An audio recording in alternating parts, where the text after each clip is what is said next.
ආයිබෝවන් ජීවිතය සහ පාඩම් පොත යා කරන අමුතු ඉස්කෝලේ ITN ටෙලිවිෂන් ඉස්කෝලේ. අද අපි කතා කරන පාඩම ජෛව විවිධත්වය. මා කැමති අපේ ගුරු මණ්ඩලයේ මුලින්ම හඳුන්වා දෙන්නට මම වාඩි වෙලා ඉන්න පිළිවෙලට හඳුන්වා දෙන්නම්. අපේ ආරාධනෙන් අද ටෙලිවිෂන් ඉස්කෝලේට සහභාගී වෙනවා මෙන්ඩිස් වික්‍රමසිංහ මහත්මයා. එතුමා හඳුන්වා දෙන්න වඩා සුසු වචනේ තමයි පර්යේෂකයෙක් කියන එක. ඒ වගේම එතුමා හඳුන්වා දෙන්න පුළුවන් උරගහ උභයජීවී විද්‍යාඥයෙක් හැටියට එතුමා සත්ත්ව විශේෂ 31ක් හඳුන්වලා දීලා තියෙනවා සත්ත්ව නාමාවලියට. එයින්ම හිතා ගන්න පුළුවන් කොයිතරම් වැඩ කොටසක් කරලා තියෙනවද කියලා. අමුතු විදිහේ පර්යේෂකයෙක් කියන්න පුළුවන්. ඒ පවුලම ටිකක් අමුතුයි කියලා තමයි කියන්න පුළුවන්. පරිසර පවුලක් එක්තරා විදිහක කොච්චර අමුතුද කියනවනම් වික්‍රමසිංහ මහත්තයාගේ දරුවෝ පාසල් යන්නේ නැහැ. එතුමා විශ්වාස කරන පිළිගන්න වෙනම ක්‍රමයක් ඇති. ඒ හින්දා ඒ විදිහට දරුවන්ට උගන්වනවා. දරුවෝ ඉස්කෝලේ යවන්නෙත් නැති මෙන්ඩිස් වික්‍රමසිංහ මහත්තයා අද ටෙලිවිෂන් ඉස්කෝලේට සහභාගී වෙනවා. ඒ වගේම අපේ ආරාධනෙන් අද ටෙලිවිෂන් ඉස්කෝලේට සහභාගී වෙනවා අපේ රටේ ප්‍රකට විද්වතෙක් මහාචාර්ය සූරතිස්ස දිසානායක මහත්මයා. ආයිබෝවන් කියලා පිළිගන්නවා. මහාචාර්යතුමා කොළඹ විශ්වවිද්‍යාලයේ සත්ව විද්‍යාව හා පරිසර විද්‍යා අධ්‍යයන අංශයේ කෞතුකාගාර විද්‍යාව හා පුරාජීව විද්‍යාව පිළිබඳ ජ්‍යෙෂ්ඨ කතිකාචාර්යවරයෙක් හැටියට ක්‍රියා කරන අපේ රටේ ප්‍රකට විද්වතෙක්. ටෙලිවිෂන් ඉස්කෝලේ ප්‍රධාන ගුරුවරයෙක් හැටියට කවුරුත් දන්නා හඳුනන තිස්ස ජනනායක මහත්මයා ජීව විද්‍යාව විශේෂයේ ඉතා ප්‍රකට ගුරුවරයෙක්. ශුද්‍ර ජීව විද්‍යාව පිළිබඳ උපාධිධාරියෙක් හැටියට එතුමා හඳුන්වා දෙන්න පුළුවන්. අපි කතා කරන්නේ ජෛව විවිධත්වය ගැන. තිස්ස ජනනායක ගුරුතුමා. ලයිෆ් බොයි ෂැම්පූල ඇති කිරි ප්‍රෝටින් සහ මල්ටිවිටමින් හිසකෙස් මුල සිට පෝෂණය කර ශක්තිමත් කරයි.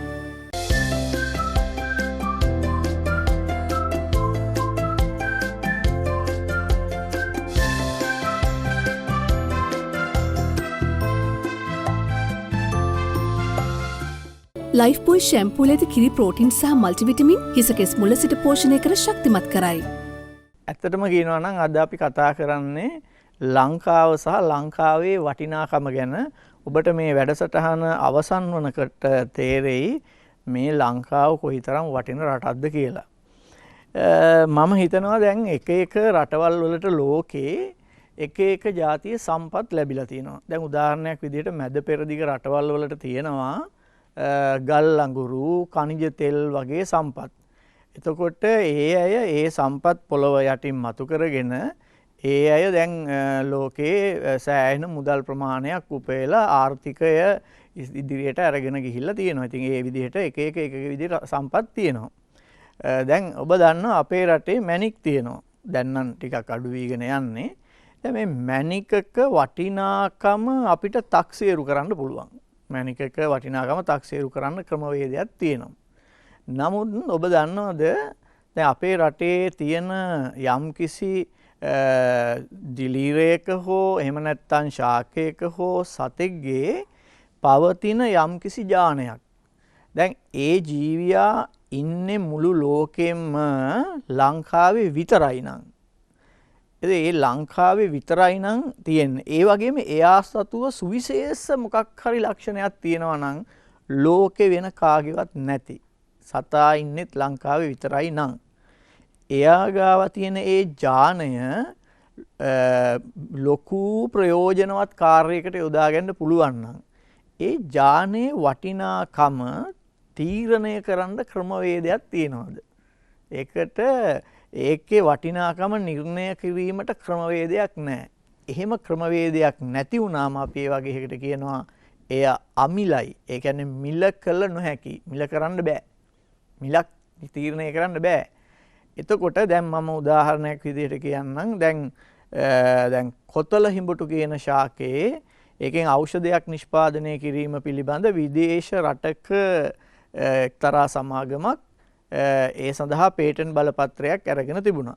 ඒතර අපේ රටේ අපි නම කිව්වත් කමක් නැහැ හෙට්ටිගොඩ මහත්මයා ඒ පිළිබඳව නඩු මාර්ගයකට ගිහිල්ලා ජාත්‍යන්තර අධිකරණයක අපි භාවිතා කරලා තියෙන බව පැරණි පුස්කොළ පොත් හරහා පැහැදිලි කරලා ඒකට නඩු කියලා ඒ පේටන්ට් බලපත්‍රය අපි සතු කරගෙන තියෙනවා.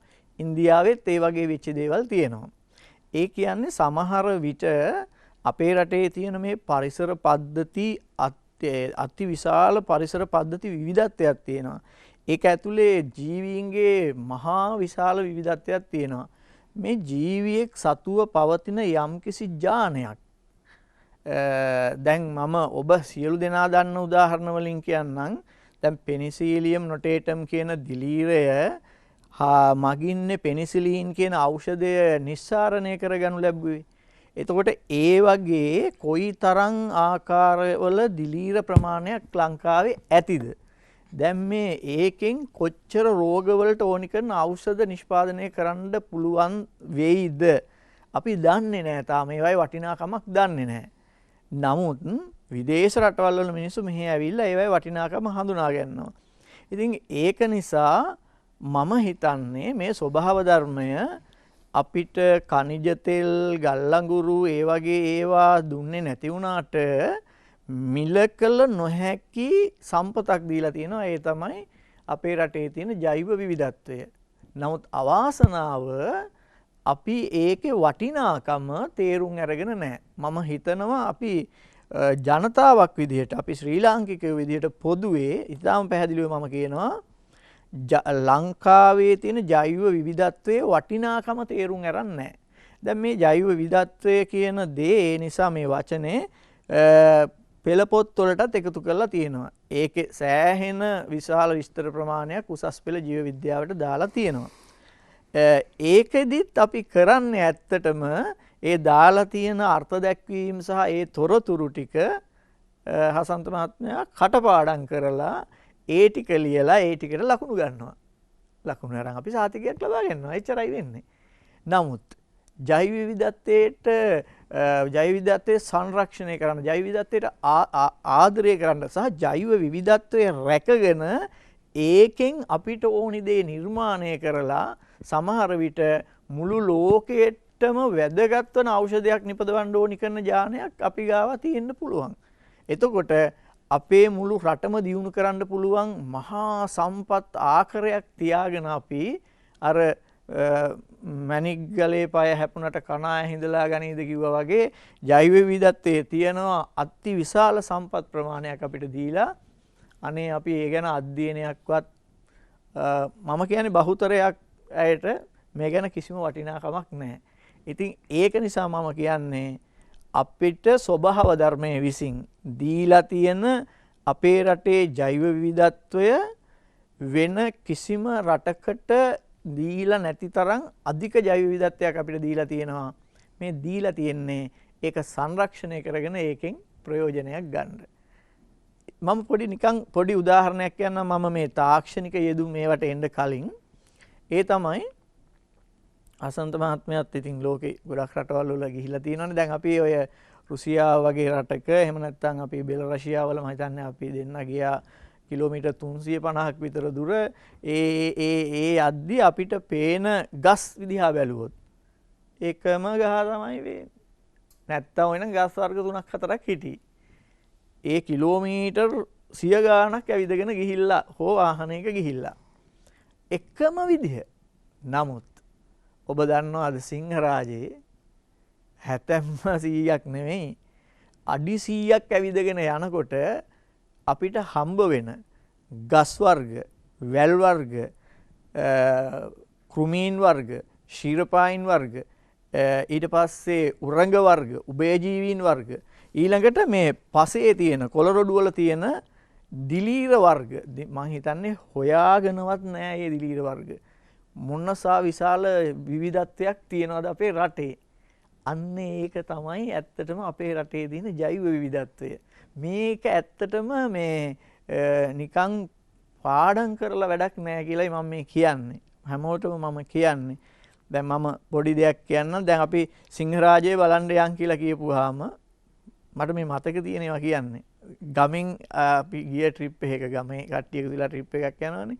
ඒ ගිය වෙලාවක ඉතින් සිංහරාජය බලන්න යම කිව්වම අපිත් ඉතින් සෑහෙන්න ලෑස්ති වෙලා ගියා.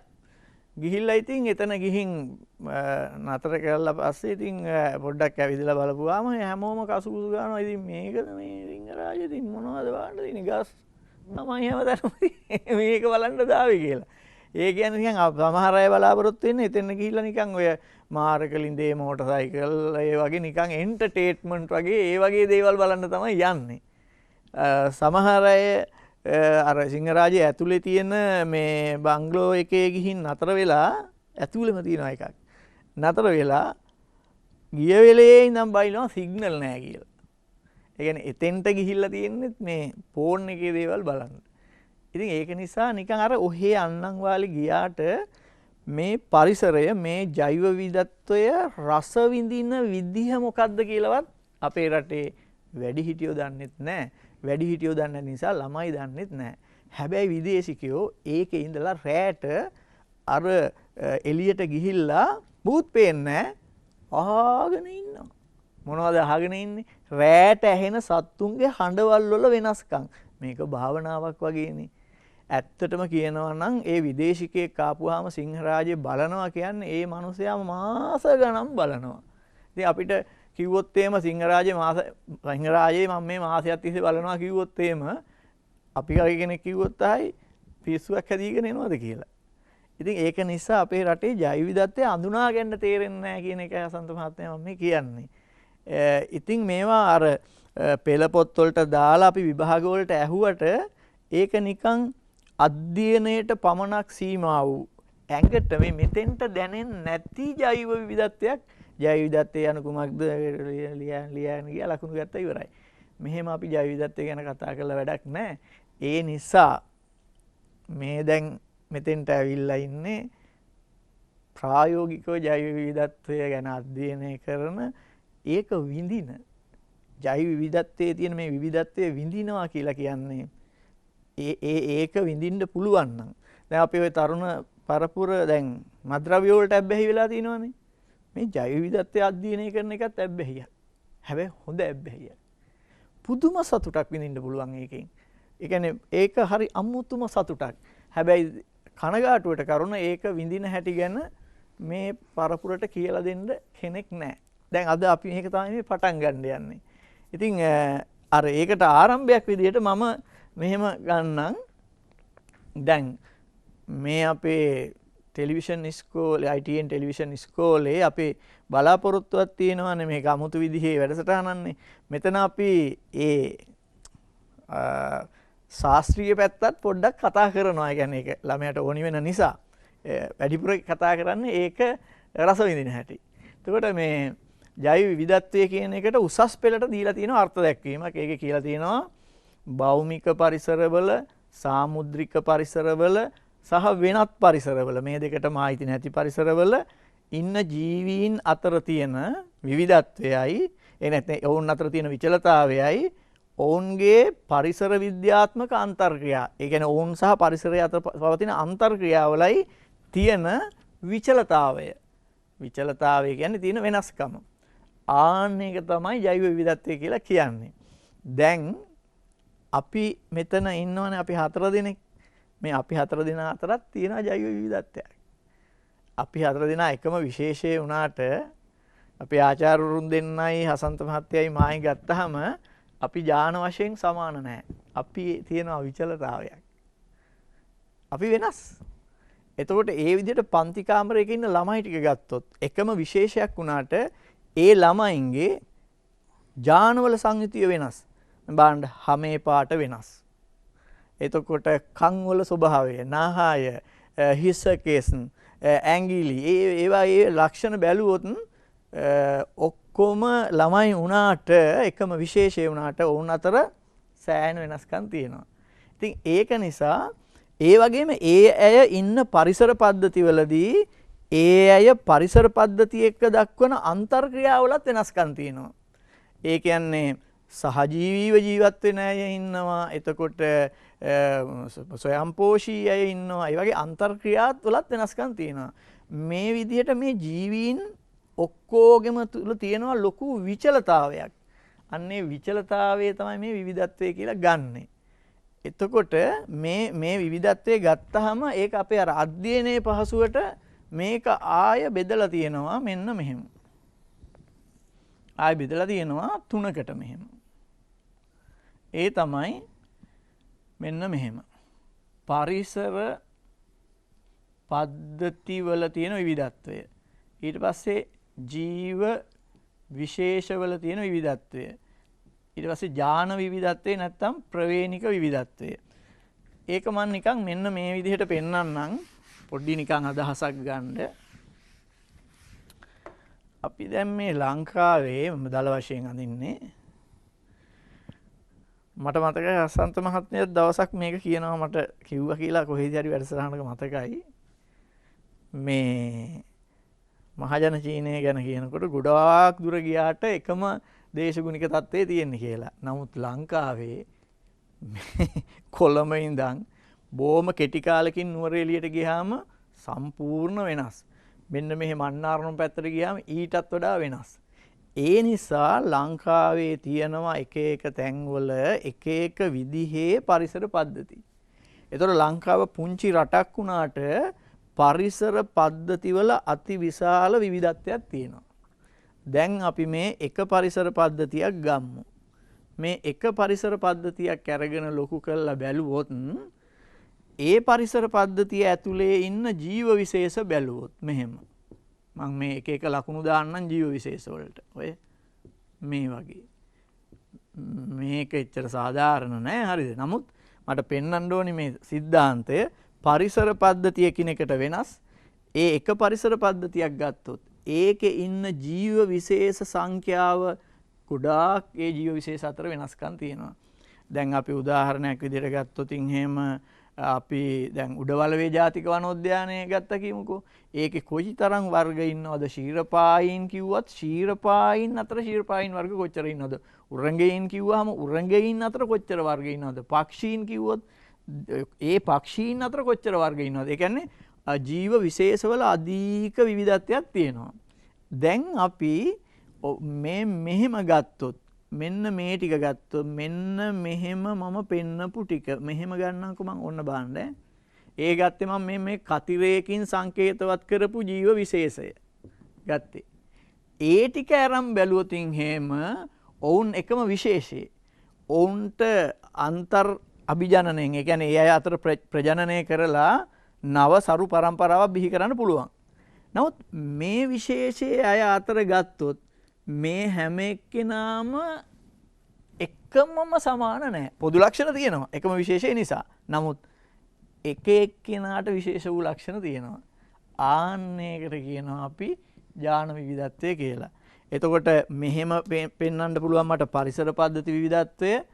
ඒ පරිසර පද්ධතියක් ගත්තහම ඒ පරිසර පද්ධතිය ඇතුලේ තියෙනවා ජීව විශේෂ විවිධත්වය. ජීව විශේෂයක් අරගෙන බලපුවාම ඒ ජීව විශේෂයේ ජීවීන් අතර පවතිනවා ඥානවල විවිධත්වයක්. මේසා විශාල විවිධත්වයක එකතුවට තමයි අපි කියන්නේ ජෛව විවිධත්වය කියලා. සමහර රටවල් දුප්පත් ජෛව විවිධත්වයෙන්. සමහර රටවල් ජෛව විවිධත්වයෙන් දුප්පත්. අපි ජෛව විවිධත්වයෙන් ගොඩක්ම පොහොසත්. ගොඩක්ම පොහොසත් ජෛව විවිධත්වයෙන්. ඒ ජෛව විවිධත්වයෙන් ගොඩක්ම පොහොසත් රටවල් ටිකක් නම් කරලා තියෙනවා. අපි ඉදිරියේදී කතා කරන්න පුළුවන්. ටිකක් නම් කරලා තියෙනවා. ඒකේ ඉහළින්ම අපි ඉන්නවා පොඩි රටක් වුණාට අපේ ජෛව විවිධත්වය ඉතාම ඉහළයි. ලෝකෙ මිනිස්සු ඉන්නවා ජෛව විවිධත්වයට හරියට ආදරය කරන. ජෛව විවිධත්වය හොයන යම්කිසි පක්ෂියෙක් ඉන්නේ ලංකාවේ විතරයි නම් ඌ බලන්නම අති විශාල වියදමක් කරගෙන ලංකාවට එන පරිසර ලෝලීන් ඉන්නවා. සමහර විට ලංකාවේ ඉන්න සමහර මිනිස්සුන්ට වඩා විදේශ විනිමයක් අපේ රටට ඒ සතා ගෙනහලා දෙනවා. ලයිෆ් බොයි ෂැම්පූල ඇති කිරි ප්‍රෝටින් සහ මල්ටිවිටමින් හිසකෙස් මුල සිට පෝෂණය කර ශක්තිමත් කරයි.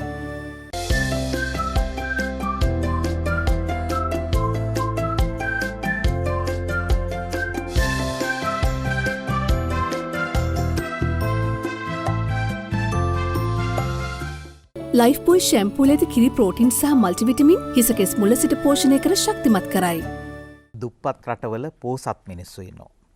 ඒ වගේම පෝසත් රටවල දුප්පත් මිනිස්සු ඉන්නවා. අපි බොහොම පෝසත් රටක දුප්පත් මිනිස්සුද කියලා වෙලාවකට හිතෙනවා. බලන්න කොයිතරම් පෝසත් රටක්ද කියලා. මෙහෙම දේවල්, මෙහෙම විවිධත්වයක් ලෝකෙ කොහෙද තියෙන්නේ? අපිට ජෛව විවිධත්වය ගැන කතා කරන එක අපේ පාඩම් පොතේ පාඩමක්. ප්‍රාථමික පන්තිවල පටන් ශිෂ්‍යත්ව විභාගයට තියෙනවා, සාමාන්‍ය පෙළ උසස් පෙළ විභාගවලට තියෙනවා, වෙනත් උසස් විභාගවලට තියෙනවා. ඊටත් අමතරව ජීවිතේට අපට අප ගැන තේරුම් ගන්න, අපේ රට ගැන, අපේ පරිසරය ගැන තේරුම් ගන්න කොයිතරම් වැදගත් පාඩමක්ද. කාවන්තිස්ස මහත්තයා ඒක හොඳට පැහැදිලි කළා සූරතිස්ස මහත්තයාට බාර දෙනවා ඉතුරු ටික. කාවන්තිස්ස සූරතිස්ස. ඔය තිස්ස කියලා තිස්ස ජනනායක කිව්වට සම්පූර්ණ නම කාවන්තිස්ස. ඈ ඒ හිටපු රජ සූරතිස්ස දිසානායක. සූරතිස්ස දිසානායක. නායකල. ජනනායකයි දිසානායකයි. බලන්න පොදු ගුණාකාර තියෙනවා මාචාර්යතුමා. හොඳයි මං හිතන්නේ මම මේ ජයවිදත්තේ තිස්ස නවත්තපු තැනින්ම පොඩ්ඩක් පටන් ගත්තොත් හොඳයි කියලා. මේ මෙතන දැන් තිරේ දිස් වෙනවා. දිසස කිව්වා දැන් මේ ජයවිදත්තේ අතින් ලංකාව හරිම පෝසත් රටක් කියලා. ඒ වගේම දුප්පත් රටවලුත් ගොඩක් තියෙනවා කියලා. එතකොට මේ තිරේ ඔයගොල්ලන්ට පේනවා මේ ජයවිදත්තේ විවිධ කණ්ඩායම් ටිකක් ප්‍රස්ථාරගත කරලා නිරූපණය කරලා තියෙනවා. ශීරපායින්, උභයජීවීන්, පක්ෂීන්, උරගයන්, සපුෂ්ප ශාක කියලා. එතකොට මෙන්න මේවැ ප්‍රස්ථාරවල උඩින්ම තියෙන්නේ ඔයගොල්ලන්ට පේනවා මේ ශීරපායින් අතරින් ආසියාතික රටවල් සැලකුවාම මේ ඔක්කොම දක්වලා තියෙන ආසියාතික රටවල් ටික. එතකොට මේ ආසියාතික රටවල් වල ශීරපායින්ගෙන් වැඩිම ප්‍රමාණයක් ඉන්නේ මෙන්න මේ ලංකාව කියන අපේ රටේ. එහෙනම් අපේ රටේ ශීරපායි ඉතාමත්ම වැඩි ප්‍රමාණයක් ඉන්නවා. ඒකම විශේෂ ප්‍රමාණයක් ඉන්නවා. විශේෂ විවිධත්වය ඉතාමත්ම වැඩි. උභයජීවීන් ගත්තත් උභයජීවීන්ගේ විශේෂ විවිධත්වය වැඩි. ඒ වගේම පක්ෂීන්ගේ විශේෂ විවිධත්වයත් ලංකාව තුල වැඩි ප්‍රමාණයක් ඉන්නවා. අනිකුත් ඒවත් මේ ප්‍රස්ථාරයේ නිරූපණය කරලා තියෙනවා. ඔයගොල්ලන්ට පැහැදිලිව පේන්න. right. එතකොට දැන් මම එහෙනම් දැන් යන්නේ වෙනත් පොඩි මාතෘකාවක්. මේ ජයවිදත්තය ගැන අපි කතා කරනකොට ඇත්තටම පරිසරයේ තියෙන සමහර දේවල් අපිට මේ විස්මය ජනක දේවල් තියෙනවා. මේ ජයවිදත්තේ සමහර දේවල් තියෙනවා ත්‍රාසජනක දේවල් ජයවිදත්තේ.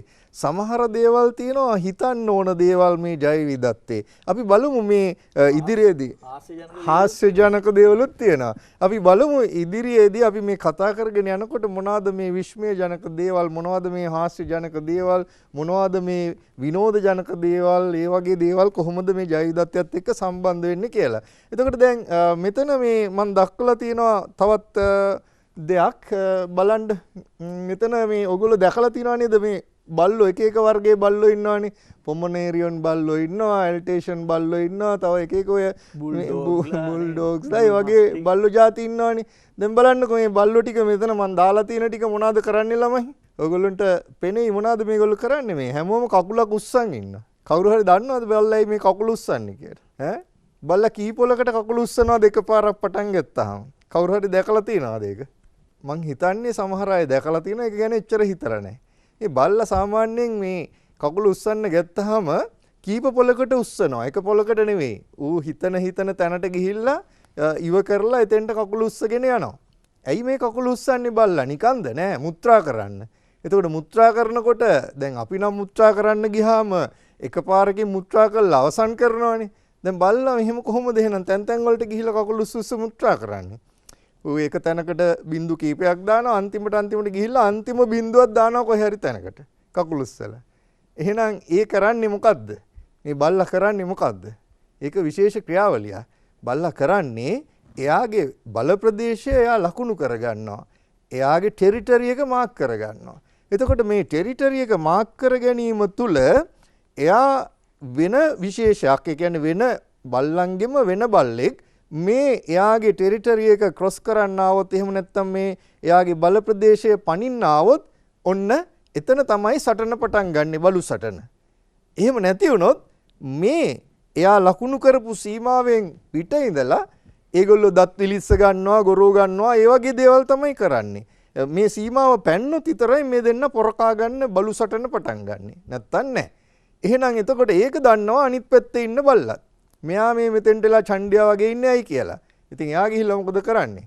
අනිත් පැත්තේ ඉන්න බල්ලත් ඇවිල්ලා අරයා මුත්‍රා කරපු තැන් වලටම කකුල උස්ස ගිහිල්ලා එයාත් මුත්‍රා කරනවා අයව කළා.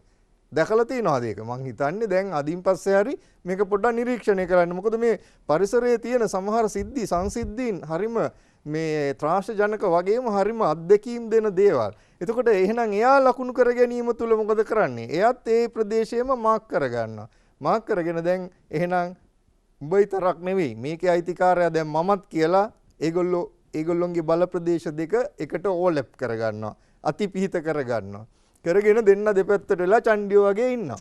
ඉතින් දැන් ඕක ගැත්තහම මට මතක් වෙන්නේ අපිට බැරිද එහෙනම් මේ අල්ලපුවත්තයි අපේ වත්තයි අතර අපි තාප්පයක් හරි වැටක් හරි ගහනවානේ මායිම ලකුණු කරගන්න. අපිට බැරිද දන්නේ නැහැ නේද එහෙනම් මේ පොඩ්ඩක් රැට හරි ගිහිල්ලා මේ මායිම දිගේ පොඩ්ඩක් මුත්‍රා පාරක් දාලා මේ මායිම ලකුණු කරගන්න. එහෙම ලකුණු කරගත්තොත් නම් අපිට තාප්ප වලට යන වියදමක් නැති වෙනවනේ.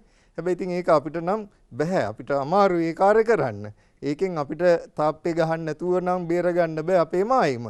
ඉතින් එතකොට මේ සත්ත්ව ලෝකයේ සතුන් අතර මේ වගේ මායින් ලකුණු කරගන්න විවිධ දේවල් ඒගොල්ලෝ කරනවා. මායින් විතරක් නෙමෙයි විවිධ ක්‍රියාකාරකම් සඳහා ඒගොල්ලෝ මේ කටයුත්ත කරනවා. එතකොට දැන් මේ බල්ලා ගත්තම බල්ලා ප්‍රධාන වශයෙන් මෙයාගේ මායිම ලකුණු කරගන්න.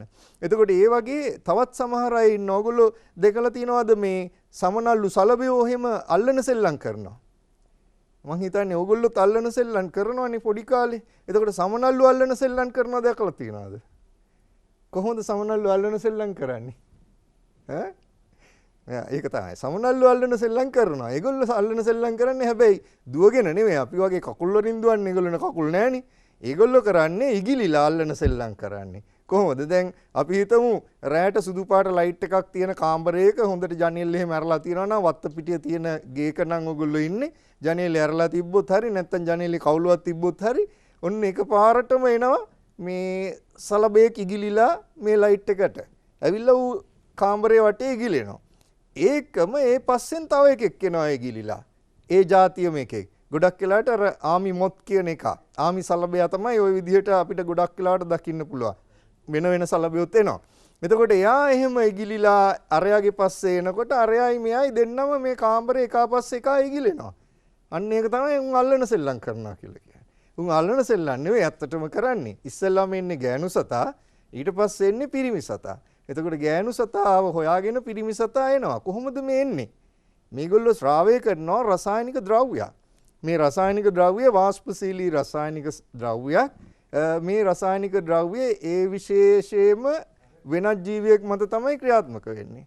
එතකොට මෙන්න මේ රසායන ද්‍රව්‍ය වාෂ්පශීලී රසායනික ද්‍රව්‍ය ඒ විශේෂයෙන්ම වෙනත් ජීවියෙක් මත ක්‍රියාත්මක වෙන එකට අපි කියනවා පෙරමෝන කියලා. එතකොට අන්නේ පෙරමෝන ක්‍රියාවලිය මගින් තමයි මේගොල්ලෝ මේ විදිහට එකිනෙකා හඳුනගන්නේ විවිධ ක්‍රියාත්මක වීම සඳහා. එතකොට එහෙනම් ඒ සලබයන්ගේ අල්ලන සෙල්ලම් මේ බල්ලන්ගේ මායින් ලකුණු කිරීම. එතකොට ඒ වගේ තව ගොඩාක් ක්‍රියාකාරකම් තියෙනවා මේ පෙරමෝනවල. මේක ඊ타මත්ම වැදගත් ක්‍රියාවලියක්. උදාහරණයක් විදිහට තව එකක් මම කතා කරොත් එහෙම ඕගොල්ලන්ගේ දැනුවත් වීම සඳහා මීමැසි ගහණයක රැජින ඉන්නවා. එතකොට මේ මීමැසි ගහණය රැජින විතරයි සරු ජීවියෙකුට ඉන්නේ. ඒකේ ඉන්න අනිකුත් මැස්සියන් නැත්තම් වැඩකාර මැස්සියන් කියනවා. ඒගොල්ලෝ ඔක්කොම වඳයි. ඒ කියන්නේ ඒගොල්ලන්ට ප්‍රජනනය කරන්න බෑ. ඇයි අර මීමැසි ගහනේ ඉන්න රැජින පෙරමෝන ශ්‍රාවය කළා මේගොල්ලොන්ව වඳ කළා තියෙනවා. වඳ කළා තියෙන්නේ මේගොල්ලොන්ගේ ඩිම්බකෝෂ වර්ධනය නිෂේධනය කළා තියෙනවා. ඒ නිෂේධනය කිරීම තුළ මීමැසි ගහනේ ඉන්න අනිත් වැඩකාර මැස්සියන්ට ප්‍රජනනය කරන්න බෑ. ප්‍රජනනය කරන්න පුළුවන් රැජිනට විතරයි. එතකොට ඒ වගේ සංසිද්ධි ගොඩාක් දේවල් තියෙනවා. ඉතින් මේ ජීව විද්‍යාවේදී අපි තවදුරටත් යම් යම් දේවල් සංකල්ප මං හිතන්නේ නිරීක්ෂණය කරනවා නම් ලයිෆ් බොයි ෂැම්පූල ඇති කිරි ප්‍රෝටින් සහ මල්ටිවිටමින් හිසකෙස් මුල සිට පෝෂණය කර ශක්තිමත් කරයි.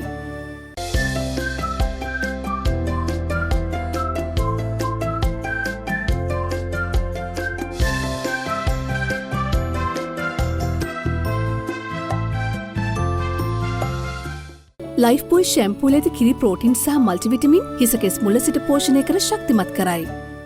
නිරීක්ෂණය කරනවා නම් ඔයගොල්ලන්ට ගොඩාක් දේවල් ඉගෙන ගන්න පුළුවන්. එතකොට මම මෙතන පොඩි රූප සටහනක් අඳින්නම්. මේ විදිහට මම අඳිනවා මේ රූප සටහන. එතකොට දැන් මේ මං ඇන්දේ පක්ෂියෙක්. එතකොට මේ පක්ෂියා මොකද්ද කරන්නේ? දැන් ඔයගොල්ලන්ට පේනවා මේ පක්ෂියා බෙල්ල නවලා මේ වලිගය ළඟ තියෙන පොඩි සිදුරකට හොට ඔබනවා.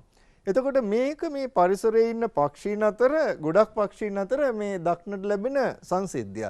එතකොට මේ සංසිද්ධියෙන් පස්සේ මේගොල්ලෝ තවත් ක්‍රියාවලියක් සිදු කරනවා. එතකොට මම මේ ක්‍රියාවලිය ආපහු රූප සටහනෙන් ඇඳලා පෙන්නන්නම්. එතකොට මෙයා ඊළඟට කරන්නේ මේ විදිහට එයාගේ අත්තට්ටක් දිග ඇරලා ඒ අත්තට්ට දිග ඇරලා ඒ අත්තට්ට පීරනවා. අත්තට්ට පීරනවා. ඇයි මෙයා මේ අත්තට්ට පීරන්නේ? ඇයි අපි ඔළුව පීරන්නේ? ඉස්කෝලේ යනකොට ඔයගොල්ලෝ ඔළුව පීරන්නේ ඇයි? ලස්සනට හිස කේස් ටික තියාගන්න. එතකොට ඒකම ඔළුව පීරනකොට සමහර අය නම් ඉස්සර නම් අපි එහෙමනම් තෙල් ගෑවා. දැන් නම් ගාන්නේ මොනවද ඔයගොල්ලෝ? ජෙල් ගානවා. ජෙල් ගාලා සමහර අය ඉත්තෙකුරු වගේ හදනවා. එක එක විදියට හදනවා. එතකොට දැන් අපි නම් ඉත්තෙකුරු වගේ හැදුවේ නැහැ. ඉතින් සමහර ළමයින්ගේ එක එක ආකල්ප වෙනස් වෙනවා කාලයත් එක්ක. එක එක කැපිපෙනීමේ අවශ්‍යතා මතුවෙනවා. ඒ කැපිපෙනීමේ අවශ්‍යතා මත තමයි මේ වගේ චර්යාවන් අපිට දකින්න ලැබෙන්නේ සමාජය තුළ. එතකොට ඒ වගේ මේ ගැත්තහම මේ පක්ෂීන් තුළ තියෙන මේ චර්යාව ප්‍රධාන වශයෙන්ම මේගොල්ලෝ කරන්නේ මේ විදියට පීරීම, මෙතෙන්ට හොට එබීම, මේ විදියට පිහාට්ට පීරීම කියන එක මේගොල්ලොන්ගේ දෛනික අවශ්‍යතාවයක් සඳහා මේගොල්ලෝ සිදු කරන ක්‍රියාවලියක්. මේ ගොඩක් වෙලාවට දැන් මේ පක්ෂියාව මම ඇඳලා තියෙන විදිහට ඔයගොල්ලන්ට පේනවා කකුල් දිග එකෙක්. එහෙනම් කකුල් දිග එකෙක් නම් මෙයා කොකෙක් වෙන්න ඕනි ගොඩක් වෙලාවට. එතකොට මේගොල්ලෝ හැමතිස්සෙම වතුරේ ඉන්නේ. එතකොට වතුරේ ඉන්නකොට හැමතිස්සෙම ජලයත් එක්ක මේගොල්ලෝ සම්බන්ධ වෙනකොට මේගොල්ලොන්ගේ දේහයේ විවිධ දිලීර වර්ග තැම්පත් වෙලා දිලීර වර්ධනය වෙන්න පුළුවන්. දැන් අපි වුණත් නාලා ඇඟ හොදලා බාගෙට පිහගෙන හිටියොත් එහෙම අපේත් කිහිලිවල ඉකිලිවල මේ වගේ දිලීර රෝගයන් එනවා. ඒතකොට ඒ වගේ මේගොල්ලොන්ටත් ඒ தත්ත්වය පොදුයි. මොකද අපි ඔක්කොම ජීවීන්. එතකොට එහෙනම් මේගොල්ලෝ ඒක වළක්ව ගන්න ප්‍රධාන වශයෙන්ම මෙන්න මේ මෙතන තියෙනවා මේගොල්ලෝගේ ග්‍රන්ථියක්. මේ ග්‍රන්ථියෙන් හොට ඔබලා ඒ ග්‍රන්ථියෙන් ගන්නවා තෙලක්. ඒක මේ දාම්ලයක්. අරගෙන මේ පිහාටු වල අතුල්ල ගන්නවා. එතකොට ඒ අතුල්ල ගැනීම තුල මොකද වෙන්නේ? මේගොල්ලොන්ගේ පිහාටුවේ ජලය රැඳෙන්නේ නැහැ. ජලය විකර්ෂණය වෙනවා. ජල විකර්ෂක තත්ත්වයටපත් වෙනවා. ඒපත් වීම තුල එහෙනම් මේගොල්ලොන්ට මේ දිලීර වර්ධනයක් ඇති වෙන්නේ නැහැ. ඒකම තමයි මේගොල්ලෝ මේක පීර ගැනීම තුල මේ පිහාට්ටක තියෙන ලොකු සංකීර්ණ ක්‍රියාවලියක්. මං හිතන්නේ සමහර ළමයි විනෝදයට පිහාටු එකතු කරනවා. හැබැයි මේ විනෝදයට පිහාටු එකතු කරන ළමයි පිහාට්ටක් ගැන හොඳට නිරීක්ෂණය කරාද කියලා කල්පනා කරලා බලන්න. මේ විදිහට අපි පිහාට්ටක් ගත්තාම මේ පිහාට්ට මේ විදිහට ප්‍රධාන නාරටියක් තියෙනවා. ඒ නාරටියේ මේ විදිහට දෙපැත්තට යන පොල්ලිත්තක් වගේ තමයි අපි තවත් විදිහකට කිව්වොත් දෙපැත්තට යන කුඩා සූත්‍රිකා තියෙනවා. එතකොට අපි සමහර වෙලාවට මේ පිහාටු එකතු කරනකොට දැකලා ඇති මේ පිහාටු වල සමහර ස්ථාන මේ විදිහට කැඩිලා තියෙනවා. මේ විදිහට කැඩිලා තියෙනවා කියන්නේ මේ විදිහට වෙන් වෙලා තියෙනවා. පිහාට්ට මේ විදිහට වෙන් වෙලා තියෙනවා. එතකොට පිහාට්ට මේ විදිහට වෙන් වෙලා තියෙන්නේ ඇයි?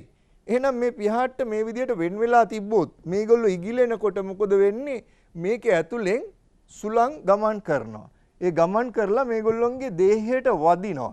වදිනකොට මේගොල්ලොන්ගේ දේහයේ ඝර්ෂණයක් ඇති වෙනවා මේගොල්ලෝ ඉදිරියට පියාඹීමට විරුද්ධව. ඒක නිසා මේගොල්ලන්ට පියාඹන්න බැරි වෙනවා. අමාරු වෙනවා, අපහසු වෙනවා, වැඩි ශක්තියක් ඕන වෙනවා. ඒක නිසා මේගොල්ලෝ කරන්නේ මේ වගේ පිහාටු මේ විදිහට කැඩුනහම නැවතත් ගානට පීරලා වෙලා මේ පිහාටු එකකට සම්බන්ධ කරනවා, එකිනෙකට සම්බන්ධ කරනවා.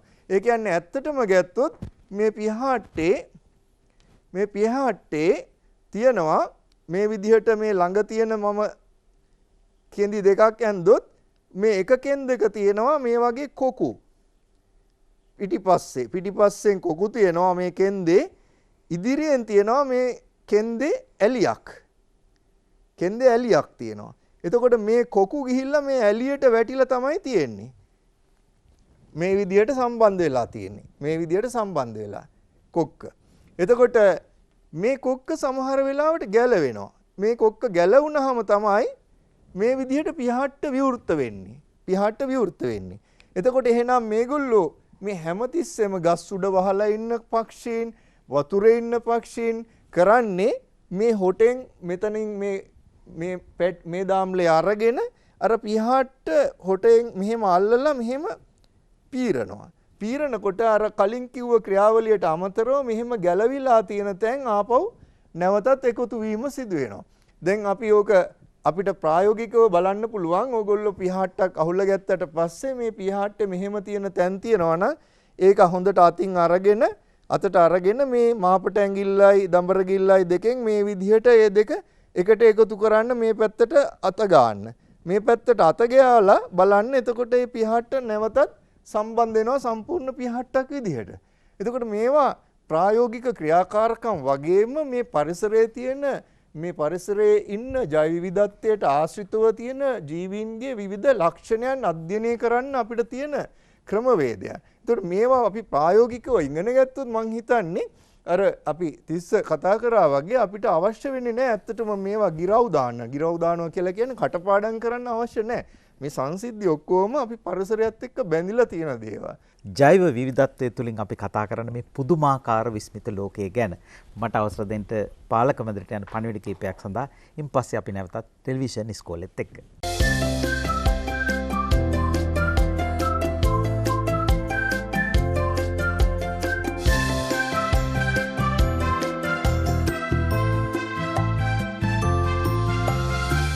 ජෛව විවිධත්වය ගැනයි ටෙලිවිෂන් ඉස්කෝලෙන් කතා කරන්නේ පර්යේෂකයෙක් හැටියට ප්‍රකට පරිසරවේදී මෙන්ඩිස් වික්‍රමසිංහ මහත්තයා. දැන් ලංකාව කියන්නේ අපි ගත්තොත් අපේ ළඟම ප්‍රධාන මේ රට ඉන්දියාව. එතකොට ඉන්දියාවට සාපේක්ෂව ගත්තොත් අපි ගොඩක් පොඩි රටක්. එතකොට මේ පොඩි රට හැම පැත්තෙම වතුරෙන් වට වෙලා තිනවා. එතකොට ප්‍රධාන ගොඩබිමත් එක්ක ඒ කියන්නේ ඉන්දියාවත් එක්ක අපේ සම්බන්ධය මේ කොහෙත්ම නැති වෙලා තියෙන වතුර හින්දා. හැබැයි යම් යම් කාලවල වතුර උස් පහත් වෙද්දී සම්බන්ධතා ඇති වුණා. ඒ හරහා සත්තු සමහර කොටස් ලංකාවට ආවා. ලංකාවේ හිටපු කොටස් ආයි සුළු වශයෙන් එහාට ගියා.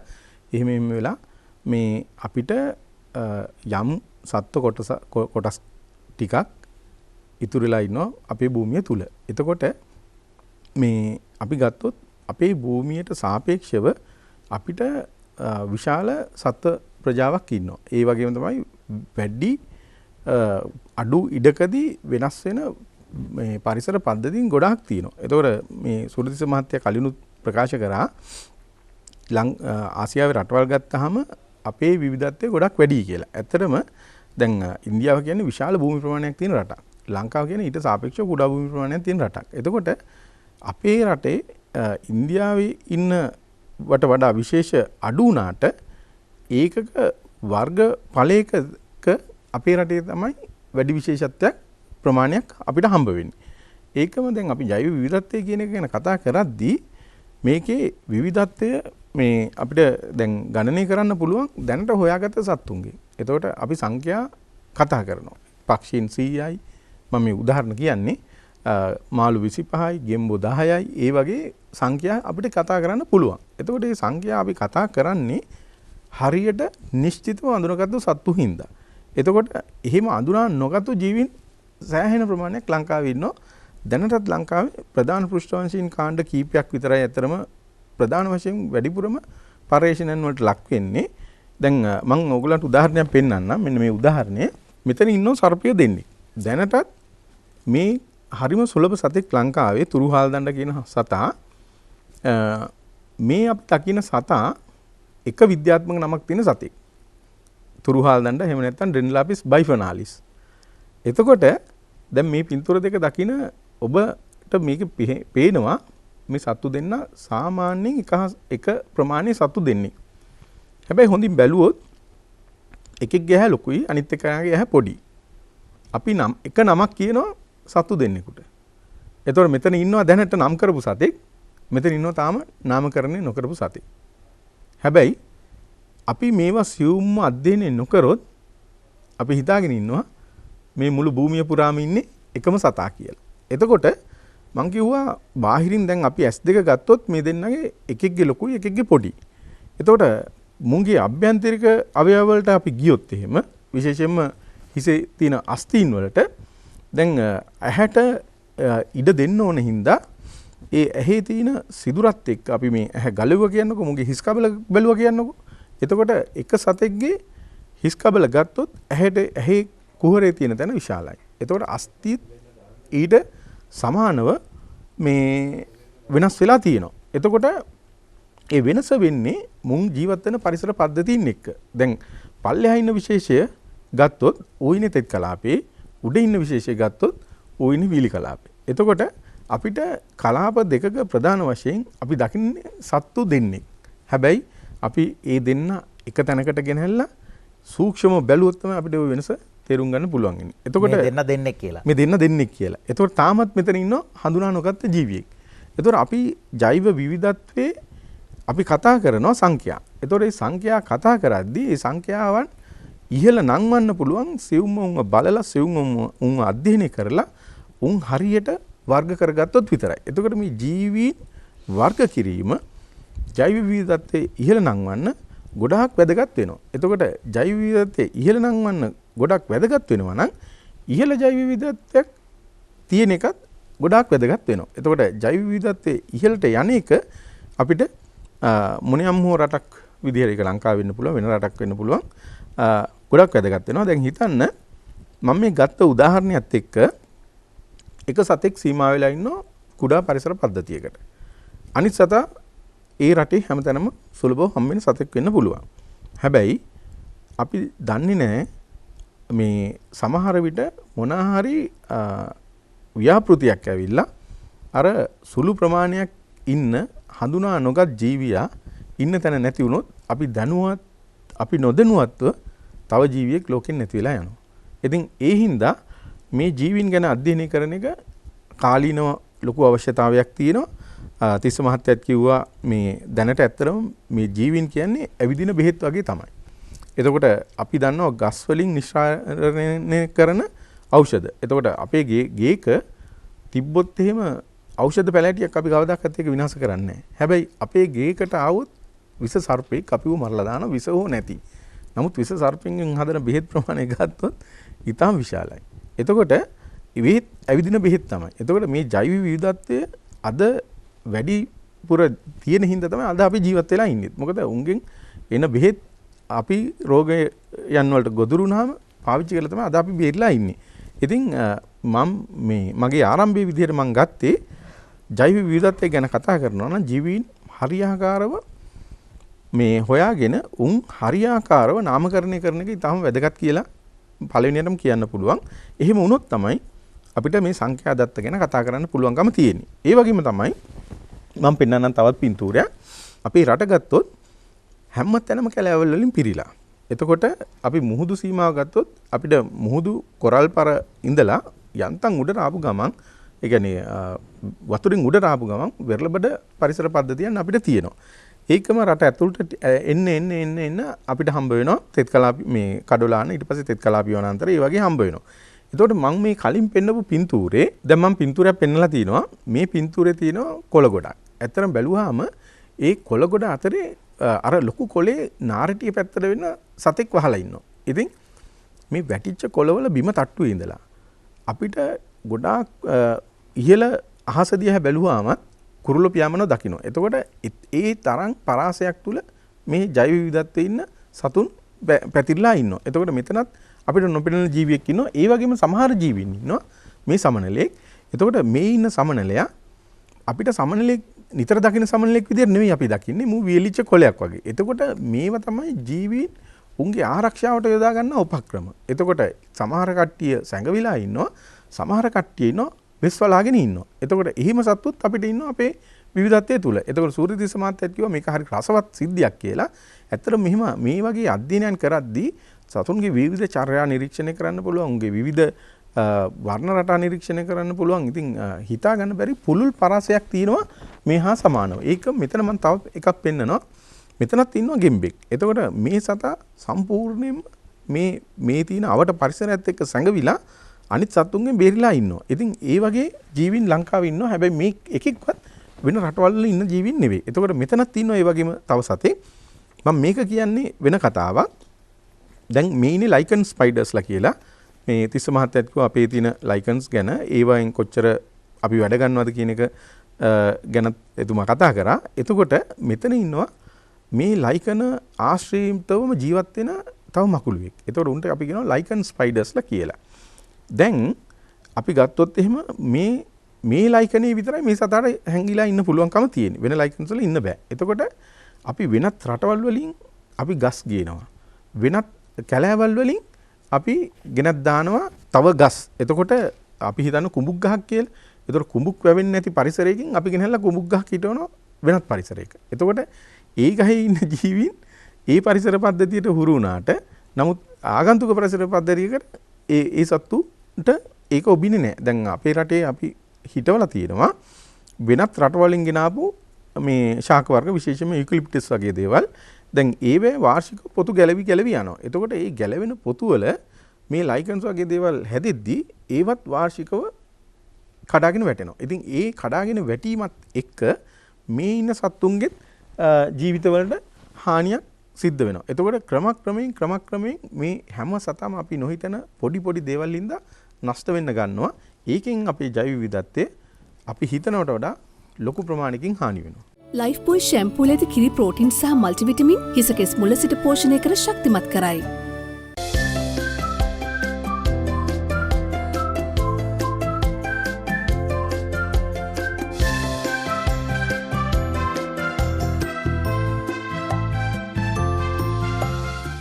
ලයිෆ් බොයි ෂැම්පූල ඇති කිරි ප්‍රෝටින් සහ මල්ටිවිටමින් හිසකෙස් මුල සිට පෝෂණය කර ශක්තිමත් කරයි. ශාක ලෝකයේ සහ සත්ව ලෝකයේ නෂ්ට වෙලා යන විශේෂ. ඒ ගැන අපි වෙනම කතා කරන්නටත් ඕනේ. අපි ජෛව විවිධත්වය ගැන කතා කරමින් ඉන්නේ තිස්ස ජනනායක මහත්තයා. මා ඔබට මුලදිම සඳහන් කරා අපිට අපේ රටේ තියෙන අපේ මාතෘ භූමිය තුල තියෙන සම්පත් වල මා දකින වටිනාම සම්පත් දෙකක් තියෙනවා. එකක් තමයි මේ ජෛව විවිධත්වය කියන එක. අනිත් එක තමයි අපේ මානව ප්‍රාග්ධනය. ඔබත් දකින්න ඇති මේ කොරෝනා වසංගතය එක්ක කොහේ හිටි ළමයිද රොබෝලා හදන්න පටන් ගත්තා. එතකොට සර්ජිකල් බෙඩ් හදන්න ගත්තා. කොහෙද මේ මොළ තිබුණේ? ඒකත් එක්තරා ආකාරයකට ජෛව විවිධත්වයක් තමයි. මොකද මිනිසා කියන්නේ ජීවියෙක්. ඒතර ඒ අයගේ ඥාන අතර පවතිනවා විවිධත්වයක්. ඒ ඥානවල විවිධත්වයක් සුවිශේෂයි. ඥානවල විවිධත්වය සුවිශේෂයි. ඉතින් ඒක නිසා ඒ අපේ තියෙන අපිට තියෙන වටිනාම විවිධත්වය ඒකයි. ඉතින් මේකේ අපි ශාස්ත්‍රීය පැත්තට නැත්නම් අපේ පෙළ පොතේ පැත්තට ගියොත් එහෙම විභාගයට අහනවා ජෛව විවිධත්වය පිළිබඳව දැනුමක් ලබා ගැනීම නැත්නම් ජෛව විවිධත්වය පිළිබඳව අවබෝධය ලබා ගැනීම නැත්නම් ජෛව විවිධත්වය අධ්‍යයනය කිරීමේ ඉගෙනීම වැදගත් වෙන්නේ ඇයි කියලා. එතකොට අපිට ලියන්න පුළුවන් මේ ඒකෙන් විභාගයට ප්‍රශ්නයක් එන නිසා කියලා. එහෙම ලියවට ලකුණු දෙන්නේ නැහැ.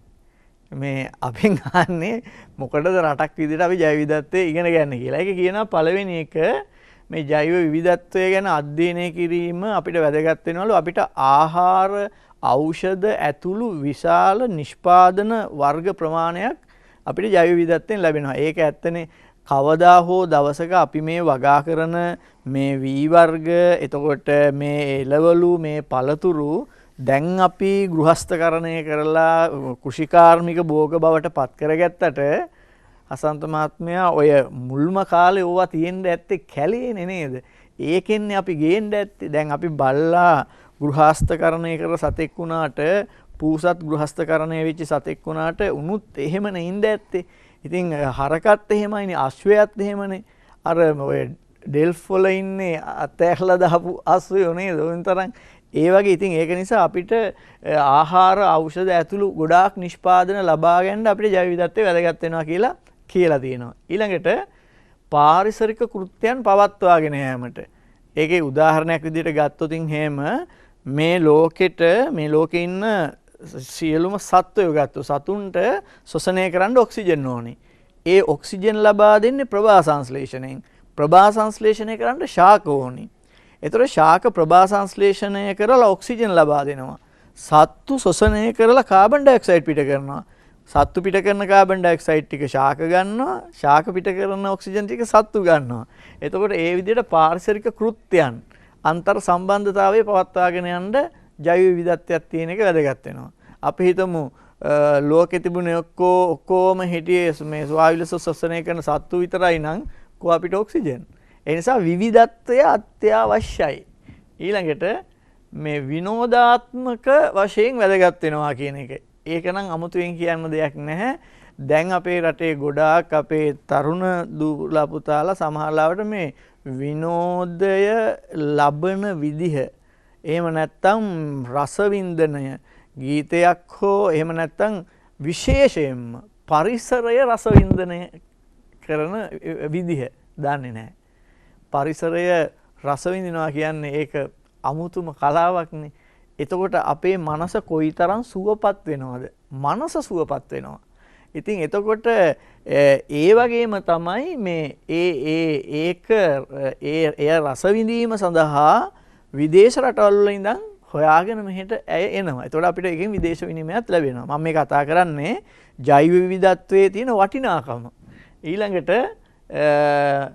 මේ ආචාර ධර්ම පැත්තෙන් වැදගත් වෙනවා කියලා කියනවා. ඒක හරි ලස්සන කතාවක්. ඒකෙදි කියනවා මේ පෘථුවියේ ඉන්න සියලු ජීවීන්ට පෘථුවිය අයිති. එක්කෙනෙකුට දෙන්නෙකුට නෙමෙයි. ඒ නිසා මානව වර්ගයාට අයිතියක් නැහැ අපේ අවශ්‍යතාවයේ අනුව යම්කිසි ජීව විශේෂයක් මරාගෙන ගිහිල්ලා ඉවර කරන්න. ඒ නිසා අපිට තියෙනවා ආචාර ධර්මයක්. ඒ තමයි මේ පෘථුවිය සියලුම ජීවීන්ට අයිති බව තේරුම් අරන් සියලුම දෙනා සමග සහයෝගයෙන් ජීවත් වෙන්න ඕනි කියන සංකල්පය එන්නේ ජෛව විවිධත්වය පිළිබඳ අධ්‍යයනයෙන්. ඊළඟට අධ්‍යාපන සහ විද්‍යාත්මක වටිනාකම. ඒ කියන්නේ අපිට ජෛව විවිධත්වය තුළ ඉගෙන ගන්න ගොඩ දේවල් තියෙනවා. මේ එක මාතෘකාවක් ගත්තොත් කතා කරන්න ගොඩ පරාසයක් තියෙනවා. නමුත් අපේ වැඩසටහනේ හැටියට තමයි මම මේක මතක් කරගෙන යන්නේ. විද්‍යාත්මක වැදගත්කම කියලා කියන්නේ මම අර කිව්ව දේ. අපේ මෙන්ඩිස් මහත්මයා කිව්වා වගේ මේ ඇවිදින ඖෂධ තියෙනවා අපේ රටේ. අපි සමහර වෙලාවට මේ අපි යම්කිසි සර්පයෙක්ගේ විෂ කියන එක ඌ දෂ්ට කළොත් අපිට විසයි වෙන්න පුළුවන්. නමුත් ඒ විෂ අරගෙන ඒක තනුකකරණය කරගෙන ගිහිල්ලා යම්කිසි සාන්ද්‍රණයකදී සමහර විට පිළිකා සෛලයක් නසන්න ඒක යොදා ගන්න පුළුවන්. ඒ සර්පයා ඉන්නේ අපේ රටේ විතරම නම් ඒ ජානයේ තියෙන්නේ උගේ විතරම නම් මුළු ලෝකෙ පිළිකා රෝගීන් ගොඩක් ඉන්නවනේ. ඒ ඔක්කොටම ඒක මම උදාහරණයක් කියන්නේ ඒක හරියනව නම් එතකොට අපේ ගෙවත්තට ඌ ආපුවාම පොළු පාරක් ගහලා මරලා දානවා නම් අපි මොනතරම් මෝඩයිද? ඒක තමයි මෙතන තියෙන ප්‍රශ්නේ තියෙන්නේ. අපි මේක තේරුම් ගන්න ඕනේ. ඒ කියන්නේ අපිට අපේ ශාක වලින් නම් යම්කිසි ඖෂධීය වටිනාකමක් තියෙන බව අපි දන්නවා. මොකද අපේ රටේ හෙළ වෙදකම, ආයුර්වේද වෙදකම එක ටිකක් දියුණු වෙලා තිබුණ නිසා. නමුත් දිලීර වල වටිනාකමකුත් තියෙනවා. අර පරණ කතාව මට මතක් වෙනවා අර අපේ යුද්ධෙට වෙල්ලස්සේ කැරැල්ලේ යුද්ධෙට ගිහිල්ලා මැරිච්ච හැම සොල්දාදුවෙක්ගේම ඇඳුමේ කැවුම් මල්ලක් තිබුණලු. ඉතින් සුද්දා හිතුවේ මුන් මහ බුදුම જાතියක් මුන් හැමෝම ගාව කැවුම් මල්ලක් තියෙනවා. ඒ හින්දා කිව්වා සිංහලයා මෝඩයා කැවුම් කණ්ඩ යෝධයා කියලා. ඉතින් ඒ කැවුම් දාලා තිබුණේ කෑමට ගන්නට නෙමෙයි.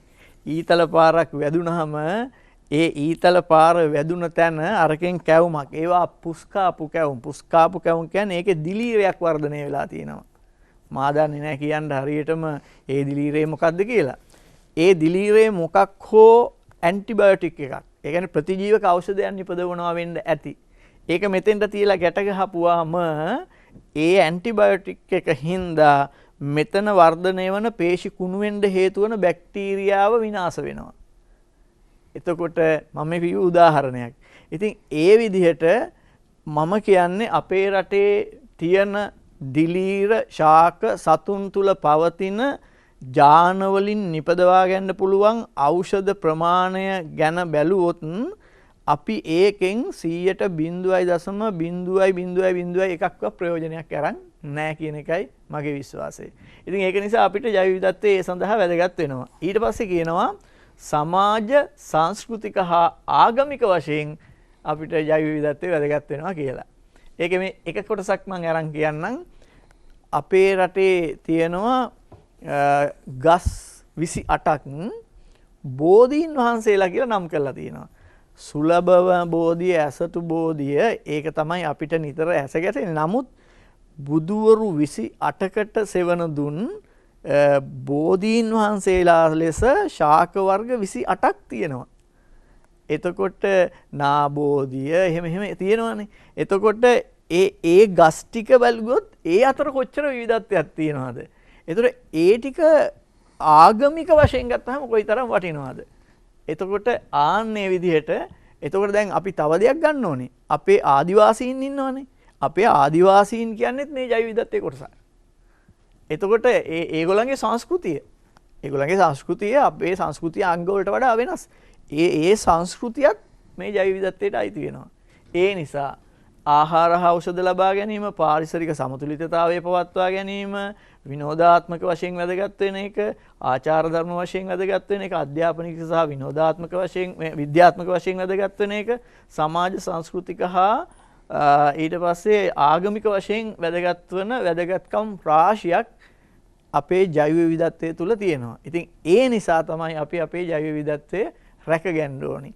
එතකොට මේ විෂය නිර්දේශ හදන එකෙන් බලාපොරොත්තු වෙන්නේ ළමයාට මේ ටික ඉගැන්වීමෙන් මෙය කටපාඩම් කර නැවත ලිවීම නෙමෙයි. විෂය නිර්දේශය හදන එකෙන්ම බලාපොරොත්තු වෙන්නේ අධ්‍යාපනයට මේක එකතු කරන එකෙන්ම බලාපොරොත්තු වෙන්නේ ජෛව විවිධත්වයේ වටිනාකම අවබෝධ කරගෙන අපේ රටේ ජෛව විවිධත්වයට ආදරය කරන ඒ ජෛව විවිධත්වයෙන් රටට ප්‍රයෝජනයක් ගන්න පුරවැසියෙක් බිහි වෙන්න ඕනි කියන එක තමයි මේ අධ්‍යාපනයේදී බලාපොරොත්තුව. නමුත් වෙන්නේ ප්‍රශ්නෙට උත්තරේ දීලා ලකුණු ගන්න එක විතරයි. එතන තමයි මේ ප්‍රශ්නේ තියෙන්නේ. ඉතින් ඒක නිසායි මම විශේෂයෙන්ම කැමති වුණේ මේ පරේක්ෂකයෝ. අපි පරේක්ෂකයෝ නෙවෙයි, අපි ළමින්ට උගන්වන එක විතරනේ. පරේක්ෂකයෝ කරන පරීක්ෂණ, එතුමන්ලා හොයාගෙන තියෙන දේවල් දැක්කහම මට හිතෙනවා අපේ දරුවන්ට අනේ මේ පරිසරයේ රස විඳින්න ඕනි කියන හැඟීමක් ඇති වෙයි කියලා. දැන් අර මෙතුමා පෙන්නපු ඒවය සතෙක් ඉන්නවද නැද්ද කියලා වෙන්නේ නැහැ. ඉතින් බලන්න ඒක අධ්‍යයනය අපිට ළඟට ගිහිල්ලා අධ්‍යයනය කරන්න පුළුවන් නම් ඇයි එහෙම වෙලා තියෙන්නේ?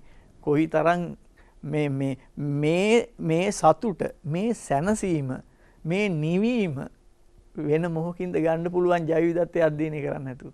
පෞගි දවස්වල ටෙලිවිෂන් ඉස්කෝලේ පාඩම් කීපයක් කළා පුංචි දරුවෝ ගැන. හොඳම පාඩම් ටික තියෙන්නේ ගෙදර සහ වට පරිසරය කියලා ඔප්පු කරලම පෙන්නුවා ඒ වැඩසටහන් කීපෙදී. බලාගෙන ගියාම හොඳම පාඩම් ටික තියෙන අපවට පරිසරයේ කැලේ වනාන්තරේ බලපන්. ඒ හින්දා වෙන්න මේ මෙන්ඩිස් මහත්තයා දරුවෝ ඉස්කෝලේ යවන්නේ නැත්තේ නේද? අද ටෙලිවිෂන් ඉස්කෝලේට ආපු මෙන්ඩිස් මහත්තයාගේ දරුවෝ ඉස්කෝලේ යන්නේ නැහැ. ඒකට හේතුවක් ඇති. තුමා තර්කානුකූලව මේක පැහැදිලි කරලා කියන. මොකද ඇත්තටම ඉස්කෝලේ යවන්නේ නැත්තේ? ලයිෆ් බොයි ෂැම්පූල ඇති කිරි ප්‍රෝටින් සහ මල්ටිවිටමින් හිසකෙස් මුල සිට පෝෂණය කර ශක්තිමත් කරයි.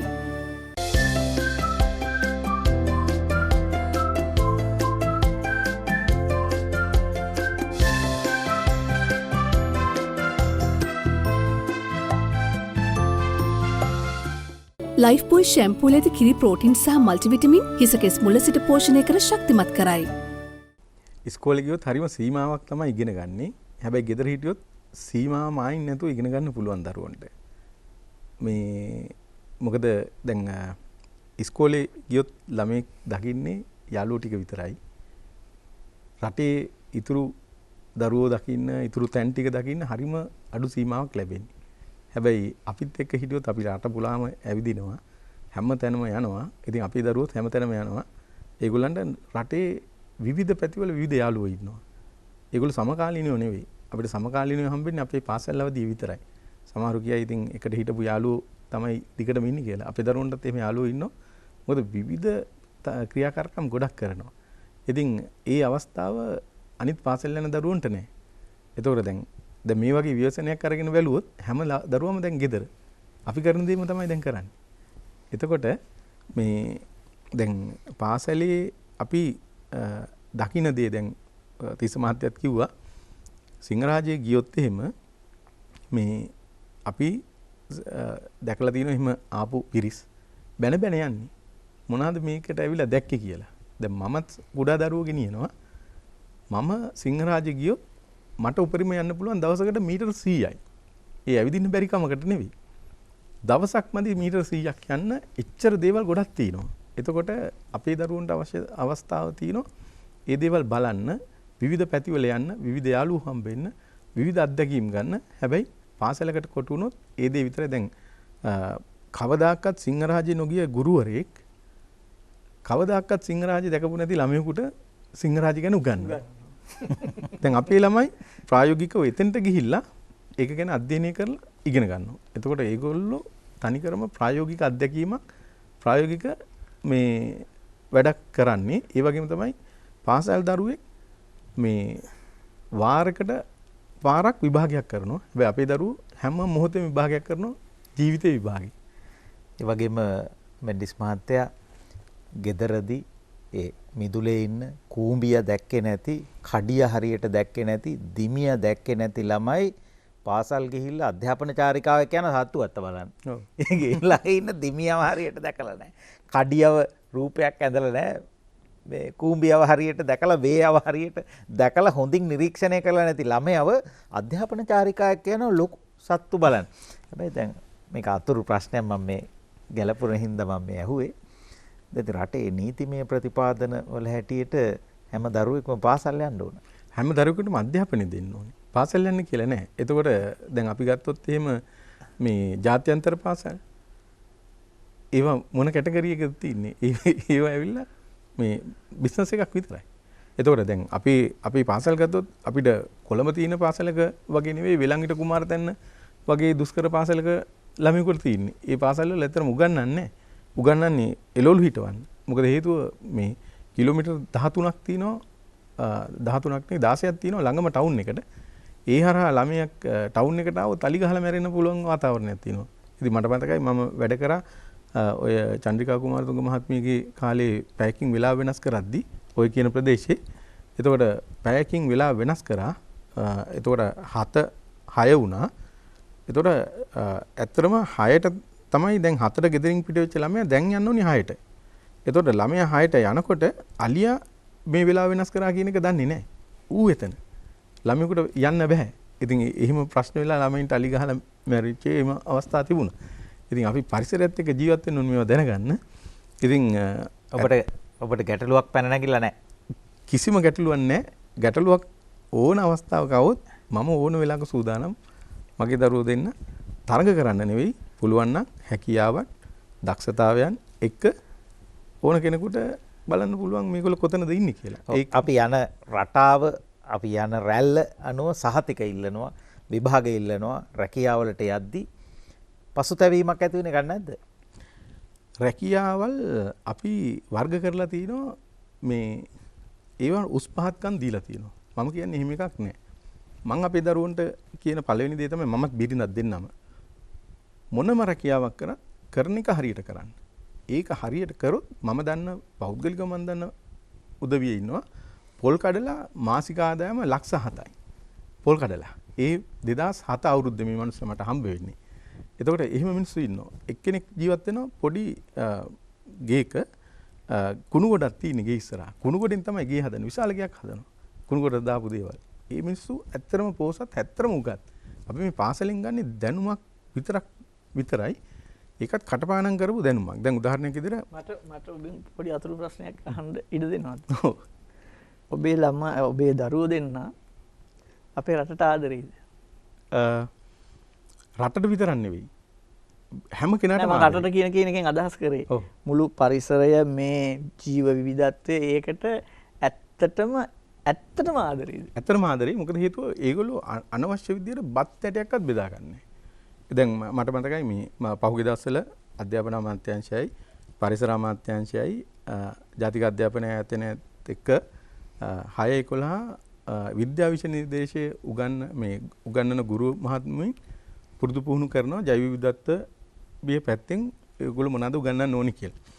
එතකොට දැන් අවුරුදු 4ක් වෙනවා මේ වැඩසටහන පටන් අරගෙන මේ 4ම පුරාවට මගේ පොඩි දෙන්න ගිහිල්ලා මගෙත් එක්ක මට තමයි ඇත්තටම මේ වැඩසටහන වැඩිම කාලයක් දීලා තියෙන්නේ පැය 3ක්. පැය 3ක දේශනමාලා 3ක්. එතකොට වැඩිම ප්‍රමාණයක් කාලේ මට තමයි වෙන් කරලා තියෙන්නේ. ඒතකොට මං උගන්වන්නේ පැය 2යි. හැබැයි මගේ පොඩි දෙන්න ගුරුවරුන්ට පැයක් කතා කරනවා. එක දවසක් මේ දෙන්න කෑම කාලා තිබුණේ නැහැ. ඊට පස්සේ මං ඇහුවා ඇයි කියලා. එතකොට මේ ඒකේ තිබිලා තියෙන්නේ ඉන්දියාප්ප 20ක්. එතකොට ලොකු පුතාට කන්න පුළුවන් 5යි. පොඩි පුතාට කන්න පුළුවන් 5යි. එතකොට මේ දෙනාට ඇවිල්ලා තියෙන ප්‍රශ්නයක් අපි ඉන්දියාප්ප එකක් ගත්තොත් ඉතුරු 10ට මොකද කරන්න කියලා. ඉතින් ඒ හින්දා තමයි දෙන්න එක කාලා නැත්තේ. එතකොට ඒ කියන්නේ ඒගොල්ලන් දන්නවා මේ අනවශ්‍ය විදියට කිසිම දෙයක් නාස්ති කරන්න ඕනේ නැහැ කියලා. මේ නාස්ති කරන හැම දෙයක්ම මේ රටේ සම්පන්න. ඒ වගේම තමයි ඒ නාස්ති කරන හැම එකකින්ම තව මිනිහෙකුට තව සතෙකුට ලොකු ප්‍රයෝජනයක් ගන්න පුළුවන්. ඉතින් අපි ළමයින්ට මේ උගන්නලා නැහැ. අපි ළමයින්ට පාර පෙන්නලා තිනවා. ඒගොල්ලන්ගේ පාරේ යනවා. වැරදි නම් අපි තේරුම් කරලා දෙනවා මේ පැත්තට යන්න කියලා. ඒක තමයි ඇත්තටම මේ මමත් මගේ බිරිඳත් මේ කරන්නේ. ඉතින් ඒ වගේම තමයි තව ප්‍රශ්නයක් ආවා මේගොල්ලන්ට අධ්‍යාපන සුදුසුකම් ඕනද කියලා. දැන් මට තියෙන ප්‍රශ්නේ තමයි සුදුසුකම් තියෙන මිනිස්සු මේ රටේ වැඩ කරා නම් අපේ රටට මේ තත්ත්වයක් උදා වේවිද? එතකොට මම අධ්‍යාපනය කියන එකේ දැන් අපි කතා කරනවා කොටස් තුනක් ගැන. එකක් තමයි මේ දැනුම, කුසලතා, ආකල්ප. එතකොට හරි ආකල්පයක් තිබුණා නම් අපි හරි ආකල්ප දුන්නා නම් මිනිස්සුන්ට අද අපිට පෝලිං වල රස්තියදු වෙන්න ඕනේ නැහැ. මිනිස්සු වැඩ ටික ඔක්කොම කරලා දෙනවා. දැන් 6 වසර මේ විද්‍යා පොතේ පටන් ගන්නවා සත්තු වර්ගීකරණය කරන්න දෙබුදුන් සූචියකින්. ඒතකොට මේ දෙබුදුන් සූචියේ තියෙන්නේ ඇත නැත කියලා බෙදාගෙන යන්න. ඒතකොට ඒකේ පළවෙනියටම බෙදෙන්නේ පාද අනුව. පාද 4ක් ඇති, පාද 4ක් නැති. ඒතකොට මම වර්ගීකරණ විද්‍යාඥයෙක්. දැන්ට විශේෂ 31ක් අඳුන්වලා දීලා තිනවා. තව 100කට වඩා ප්‍රමාණයක් ඉන්නවා අපි පරීක්ෂණ වලින් එලි දක්වන්න. එතකොට සූචියක මේ කුඩාම කොටසක් තමයි ඒ අරන් තියෙන්නේ. එතකොට ඒ පොතේ තියෙන ඒ සූචියේ තියෙන්නේ පාද 4ක් ඇති පැත්තට යනවා මුවයි බල්ලයි. පාද 4ක් නැති පැත්තට යනවා පාද 4ට අඩුවෙන් තියෙන, පාද 4ට වැඩියෙන් තියෙන, පාද නැති. එතකොට සර්පයොත් ඉන්නවා, කුරුල්ලොත් ඉන්නවා, හැකරැල්ල පත්තයත් ඉන්නවා මේ පාද 4ක් නැති කොටසේ. එතකොට පාද 4ක් ඇති කොටස බෙදෙන්නේ අං ඇති, අං නැති. එතකොට අං ඇති පැත්තට යන මුවා, අං නැති පැත්තට යන බල්ලා. හැබැයි ලංකාවේ කිසිම මුවෝ ගෑනු සතෙක්ගේ අං නැහැ. පිරිමි සත්තුන්ගේ ගෝණගේ මුවාගේ ඉඳලා කාලෙකදී අං වැටෙනවා. අං වැටුනොත් අර සුචි අණුව අඳුර ගන්න බෑ. එතකොට දැන් මේ විෂය නිර්දේශන වල අඩුපාඩු තියෙනවා. ඕනම එකක අඩුපාඩු තියෙනවා. නමුත් වැදගත් වෙන්නේ ඒවා දැන අඳුරගෙන ඒවා හරියාකාරව මේ හදාගන්න. නමුත් විද්‍යාව කියන්නේ තර්කානුකූල විෂයක්. හැබැයි අපේ ගුරුවරු තාමත් ওই සුචිය උගන්වනවා. සෝබාදහම පරිසරයේ තරම් පාසලක් තවත් නැත. සෝබාදහම පරිසරයේ තරම් විශ්වවිද්‍යාලයක් තවත් නැත. මේ පාසලේ මේ විශ්වවිද්‍යාලයේ ඉගෙන ගත්ත අයට අනෙක් පාසල් මොකටද? අන්තිමට අහලා බලපුවම මේ අපේ ටෙලිවිෂන් ඉස්කෝලේ තවොසි. සෝබාදහමෙන් පරිසරයෙන් හරියට ඉගෙන ගත්ත අයට මේ ඉස්කෝලෙන් මොකද්ද? මහාචාර්යතුමා. අසන්ත මහත්තයා තව චූටි ප්‍රශ්නයක්. ඔබතුමා අපේ වන්නියල මහත්තයත් එක්ක කතා කරලා තියෙනවද? ඔව් බොහොම ළඟ. එතුමා කොහෙන්ද ඉගෙන ගත්තේ? සුදුමාකාර දැනුමක්. මම දවසක් අහගෙන හිටියා ගිහිල්ලා. එක දේවල් ගැන ප්‍රශ්න ඇහුවා මං. එක සංකල්ප ගැන. ඒ කියන්නේ පරිසරයේ සංකල්ප ගැන. එතකොට ආහාර දාලා මං දන්න සේරම ඇහුවා. ඒ හැම එකටම මේ මට දුන්නා පුදුමාකාර උත්තර ටිකක්. මට මම මේ ඒක අධ්‍යාපනය මේවා කරනවා නෙමෙයි. මම කිසිම තරකින් ඒ જાතිය දිගක් නම් ඉගෙන ගත්තේ නැහැ. මට හැම වෙලාවෙම මේක මතක් වෙනවා. ඒ ටික මම ඉගෙන ගත්තේ එතුමාගෙන්මයි. එතකොට මේ එතුමා කිව්වා එතුමාට මේක ජෛවවිද්‍යාවට කෙලින්ම සම්බන්ධයි. එතුමාට කොළඹ පැත්තේ මොකක් හරි ඒක පරිසර දිනයකට ආරාධනාවක් හම්බුණාලු. ආරාධනාවට ආවහම ඒකට ඇතුල් වෙන තැනම එයාමයි කිව්වේ අර හාතවාරිය මේ මහා දිග හාතවාරිය වැලක් ඒක වටේට මන්ද කරලා කිව්වා. හරිද? එතකොට මං ඇතුල් වෙනකොටම හිතාගන්න මට කරන්න ඕනේ මේකට බණින එක කිව්වා. මොකද මෙච්චර වටිනා එකක් මේ තොරණක් විදියට මෙතන සැරසිල්ලකට දාලා. ඉතින් කොහොමද අහනවා මම පරිසර දිනය ගැන කතා කරන්නේ. ඉතින් අර එතුමා ඒක දැක්ක හැටි දකින්න විදිහ ඒක තමයි ආදරේ. මම ඒක නිසා තමයි මෙතුමාගෙන් ඇහුවේ ඒ ළමයි මේ පරිසරයට ආදරේද? මේ ජෛව විවිධත්වය ඉගෙනගෙන මේ ඒකක් ගන්න ළමෙක් අපි හිතමුකෝ අපි මේ උගන්නලා ටොපිකොලේ කාලා පඩි පෙළේ දාලා යනවා. මේ පරිසරයට ආදරේ නැහැ. මේවා පාඩම් කරලා ලියනවා විතරයි. ඒකයි මම මේ මෙතුමා ගැන මෙච්චර මම කතා කරන්න. කියන්නේ මේකයි වෙන්න ඕනේ දේ. අපි මේ පරිසරයට ආදරය කරන මනසක් හදවතක් ළමයිගේ නිර්මාණය කරන්න ඕනේ. මහාචාර්යතුමා. ඔව්. මං ආපහු පටන් ගන්නම් මෙන්ඩිස් මහත්මයා නවත්තපු තැනකින්ම ජෛව විවිධත්වය ගැන. ඒ ජෛව විවිධත්වයේ ජීවි විවිධත්වය ගත්තහම මෙන්ඩිස් කතා කරා මේ වෙනකොට අපි අඳුන නොගත් විශේෂ ගොඩාක් තියෙනවා. අපි එකම නම කියන විශේෂ ගොඩක් ඉන්නවා. ඒ වුණාට ඇත්ත වශයෙන්ම ගත්තොත් ඒ විශේෂ එකිනෙකට වෙනස්. අලුත් විශේෂ ගොඩක් ඒ ඇතුලේ ඉන්නවා. එතකොට ඒක අඳුන ගන්න නම් අපි පරිසරයට ගිහිල්ලා පරිසරයත් එක්ක ගැටිලා පරිසරයේ තියෙන සංසිද්ධීන් හරියාකාරව අවබෝධ කරගෙන ඒ හරහා තමයි අපි මේ දැනුම අරගෙන ඒ ජීවීන්ව වෙන් කරගන්න ඕනේ. එතකොට මේ තිරේ දිස් වෙනවා කොහොමද අපේ ජීවි විවිධත්වය තියෙන්නේ කියලා. එතකොට මේ ජීවි විවිධත්වයේ වැඩිම ප්‍රමාණයක් අයිති වෙලා තියෙන්නේ කෘමීන් කියන කොට්ටාසයට. එතකොට ඒක 80ක විතර ප්‍රමාණයක් කියලා මේ රූප සටහන අනුව ඔයගොල්ලන්ට පේනවා. එතකොට ඉතිරි අය ඉන්නේ ඊටාත්ම කුඩා ප්‍රමාණ වලින්. එතකොට ඒ අතරේ ඉන්න පෘෂ්ඨවංශීන් ගත්තාම මේ තියෙනවා මෙතන මම ගෙනල්ලා තියෙනවා පෘෂ්ඨවංශීන් කීප දෙනෙක්ගේ හිස් කබල්. එතකොට මේ ඇවිල්ලා ශීරපායි ජීවියෙක්ගේ හිස් කබලක්. එතකොට මේ ශීරපායි ජීවියාගේ හිස් කබල ගත්තාම මේක දැක්කහම සමහර ළමයින්ට හිතේ මේක මොන වගේ සතෙක්ද කියලා. ඒ කියන්නේ යාගේ උල් දත් දෙකක් තියෙනවා ලොකුවට ඉස්සරහා, යටහක්කෙත් තියෙනවා ඒ වගේ උල් දත් දෙකක්. එතකොට මෙයාව දැක්කහම ගොඩක් වෙලාට ඔයගොල්ලන්ට ගෙදර ඉන්න බල්ලව මතක් වෙයි, එහෙම නැත්නම් පූසව මතක් වෙයි, එහෙම නැත්නම් කොටියෙක් සිංහෙක් වගේ සතෙක්ව මතක් වෙයි. එතකොට මේ ඇත්තටම මේ අපේ සූලොජිකල් ගාඩන් එකේ හිටිය මේ ජගුවා කෙනෙක්ගේ හිස් කබලක්. එතකොට කොටි වර්ගයක්.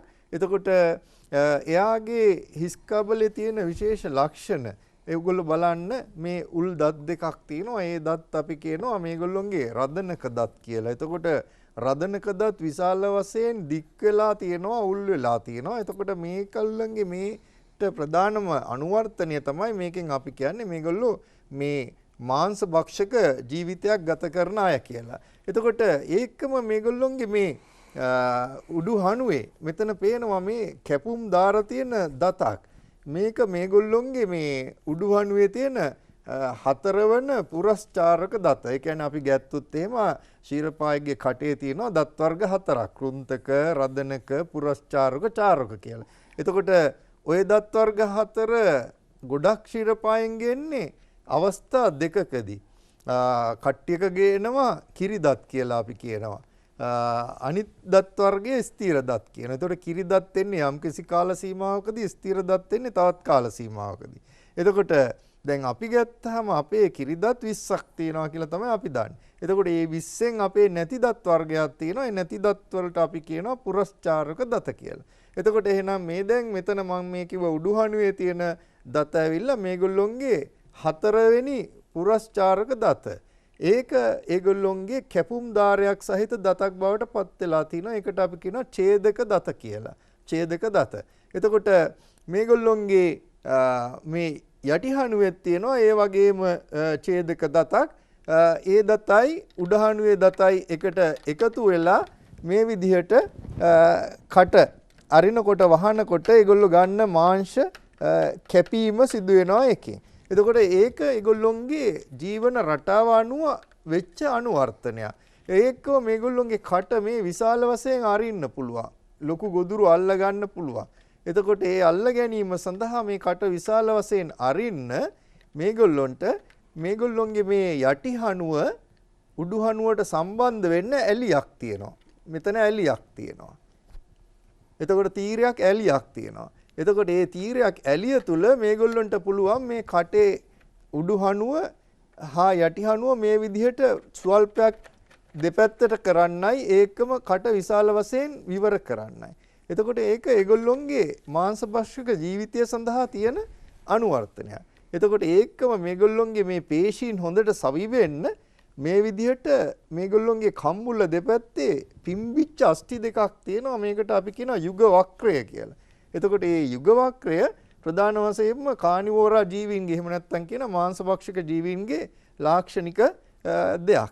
එතකොට ගෙදර ඉන්න පූසා බල්ලා ඉන්නවා ඔයගොල්ලෝ පොඩ්ඩක් ඌව හුරතල් කරනකොට අල්ලලා බලන්න උගේ කම්බුල දෙපැත්තේ. මේක පිම්බිලා අපිට අතට අහු වෙනවා. ඒ අහුවීම තුළ අපිට කතා කරන්න පුළුවන් වෙනවා මේගොල්ලොන්ගේ මේ මාංශභක්ෂක ජීවිතයට තියෙන අනුවර්තන. ඊළඟට දැන් මෙතන තව ඉන්නවා හිස් කබලක් මම ගෙනල්ලා තියෙනවා. මේ හිස් කබල මේ ඇවිල්ලා යාගේ යටි හනුව මේ ඇවිල්ලා එතකොට යාගේ හිස් කබල මේක ගැත්තාම ඔයගොල්ලන්ට පේනවා මෙයාගේ කටේ දත් මුකුත් නැහැ. එතකොට මෙයාගේ හිස් කබලේ මේ අක්ෂි කූප දෙක තියෙනවා, S දෙක තියෙන දෙක. ඊට පස්සේ හිස් කබලේ වෙන මුකුත් සිදුරුත් නැහැ. එතකොට මේගොල්ලොන්ගේ මේ දත් නැති හිස් කබලේ S වල තියෙන කුහර නැතුව අනිත් කුහර කිසිවක් නැති මේ වගේ හිස් කබල් තියන අය අපි හඳුන්වනවා ඉබ්බන් කැස්බෑවන් යටතට අයිති වෙනවා කියලා. අපි කියනවා චිලෝනියා කියන කාණ්ඩයට අයිති වෙනවා කියලා. එතකොට මේගොල්ලෝ අද වෙනකොට ජීවත් වෙනවා මේ අවුරුදු මිලියන 200 ගානකට කලින් තමයි මේගොල්ලෝ පෘථුවිය මත සම්භවය වෙන්නේ. සම්භවය වෙලා අද වෙනකොට තාම කිසිම රූපීයව වෙනසක්වත් කායික විද්‍යාත්මක වෙනසක්වත් නැතුව ජීවත් වෙන කාණ්ඩයක්. ඒක නිසා අපි මේගොල්ලොන් හඳුන්වනවා සජීවී පොසිල කියලාත්. එතකොට ඒ වගේ සජීවී පොසිල ආකාර කිහිපයක් දැනට ලෝකේ අපිට හමු වෙනවා. එතකොට මේ ඉබ්බන් කැස්බෑවන් සජීවී පොසිල විදියට අපි හඳුන්වනවා. මොකද හේතුව අවුරුදු මිලියන ගානකට කලින් ඇති වෙලා අද වෙනකොටත් ඒගොල්ලෝ ඒ විදිහටම රූපාකාරය පවත්වාගෙන යනවා කිසිම වෙනසක් නැතුව. එතකොට ඒක ඇත්තටම පොසිලගත වෙන්න ඕනේ. නමුත් තාමත් පොසිලගත වෙලා නැහැ. එතකොට ඒ වගේ ජීවීන් අපිට සජීවී පොසිල කියනවා. එතකොට මෙතන තවත් මේ පෘෂ්ඨවංශී කාණ්ඩයක් මේගොල්ලොත් ඇවිල්ලා ඔයගොල්ලෝ හැඩේ දැක්කහම තේරෙයි මේගොල්ලෝ මේ වගේ විශාල වශයෙන් මුඛය විවර කරන්න පුළුවන් පෘෂ්ඨවංශී කාණ්ඩයක්. මේගොල්ලෝ ඇවිල්ලා කිඹුලන් මේ කුඩා කිඹුලෙක්ගේ හිස් කබල. එතකොට ඒගොල්ලොන්ගෙත් තියෙනවා යම් යම් වෙනස්වම් මේගොල්ලොන්ගේ ජීවන විලාසයට අනුකූලව. ඒකම තව මෙතන තියෙනවා මේ යටිහනුවක එක කොටසක් මේ හරකෙක්ගේ යටිහනුවක එක කොටසක්.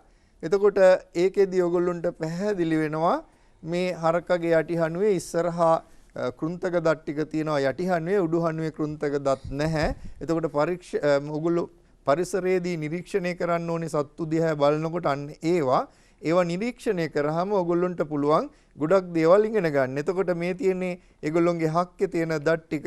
එතකොට ඒවා ඇඹරුම් පෘෂ්ඨ තියෙනවා. මොකද මේගොල්ලෝ හරිත ශාක ආහාරයට ගන්න ඒවා හොඳට අඹරන්න හැකි වෙන විදිහට සකස් වෙලා තියෙනවා. ඊළඟට මෙතන තවත් ඉන්නවා සතෙක් මේ විදිහට මම මේ පෙන්වන්න. එයාගේ දත්වල ඉස්සරහා තැඹිලි පාටයි. එතකොට මෙයා ඇවිල්ලා ජයන්ට් ස්ක්විරල් කියනවා. මේ අපේ ලංකාවේ ඉන්න ජයන්ට් ස්ක්විරල් මේ ලොකු ලේනා. එතකොට මෙයාගේ මෙන්න මේ දත්වල මෙයා වගේම මීයන්ගේ මේ දත්වල විශේෂත්වයක් තියෙනවා. ඉස්සරහා තියෙන කෘන්තක දත්වල මේගොල්ලොන්ගේ දත්වල මේ මූලය දන්ත මූලය විවෘතයි. දන්ත මූලය විවෘත නිසා මේගොල්ලොන්ගේ දත් නිරන්තරයෙන්ම වර්ධනය වෙනවා. ඒක නිසා මේගොල්ලෝ කරනවා ලොකු සංසිද්ධියක් මේ දත් ගෙවා ගන්න වැඩක්. ඒක තමයි මේගොල්ලෝ හැමතිස්සෙම මොනහරි පෘෂ්ඨයක් ලෑටි ගන්නවා. ඒක තමයි අපේ ගෙදර ඉන්න මීයා වුණත් අපේ ලාච්චුවකට ගියොත් එහෙම ලාච්චුව ලෑටි ගාලා කාලා දාන්නේ. ඒ කියන්නේ ඌ ඒක ආහාරයට ගන්නව නෙවෙයි. ඌ ඒ කරන්නේ ඌගේ දත ගෙවා ගන්න එක. දත ගෙවා ගන්න බැරි වුණොත් එහෙම උඩුහනුවේ දතුයි යටිහනුවේ දතුයි මේ විදිහට එකක් අස්සේ එකක් ගිහිල්ලා ක්‍රොස් වෙනවා. ක්‍රොස් වුණාම ඌට කට ඇරියට වැඩක් නැහැ, කෑම කන්න විදිහක් නැහැ. මොකද දත් ටික ඔක්කොම මේ විදිහට ක්‍රොස් වෙලා තියෙන්නේ. එතකොට ඌට මැරිලා යන්න වෙනවා එහෙම තත්ත්වයක් වුණොත්. right. එතකොට අපි දැන් ඔය මම කතා කරේ මේ ජෛව විවිධත්වයේ මේ ජීවීන්ගේ මේ අභ්‍යන්තරයේ හිස් කබල ගැන ගත්තාම හිස් කබල් අතර තියෙන විවිධත්වය කොයි වගේද කියලා.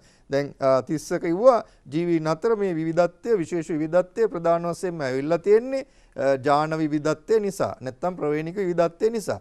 එතකොට මේ ප්‍රවේණික විවිධත්වය මේ පෘෂ්ඨවංශීන් අතර අපිට හොඳටම පැහැදිලි වෙනවා මේ හිස් කබල් බැලුවාම. ඊට පස්සේ අපි බලමු දැන් මේ ජීවි විවිධත්වය ගත්තාම මේ ජීවි විවිධත්වය අතර මේ ජීවීන්ව දැන් අපි මුලින් කතා කරා කීප අවස්ථාවකදී නෂ්ට වෙලා යනවා. ඇයි මේ ජීවීන්ව නෂ්ට වෙන්නේ? ජීවීන්ව නැත්තම් ජෛව විවිධත්වයේ හායනයට ලක් වෙන්නේ ඇයි කියන එක අපි කතා කරොත් ජීවීන්ව විවිධ ක්‍රියාකාරකම් නිසා හායනයට ලක් වෙනවා. ඒ හායනයට ලක්වීම ප්‍රධාන වශයෙන්ම මිනිසාගේ මැදිහත් වීම නිසා තමයි කිව්වොත් නිවැරදි.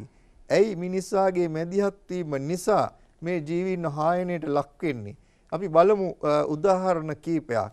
අපි දන්නවා අපි පරිසරයේ සමහර සංසිද්ධි සඳහා අපිට නිවසක් තනා ගන්න ඕනුනොත් අපි පරිසරය එලිපෙහෙලි කරනවා.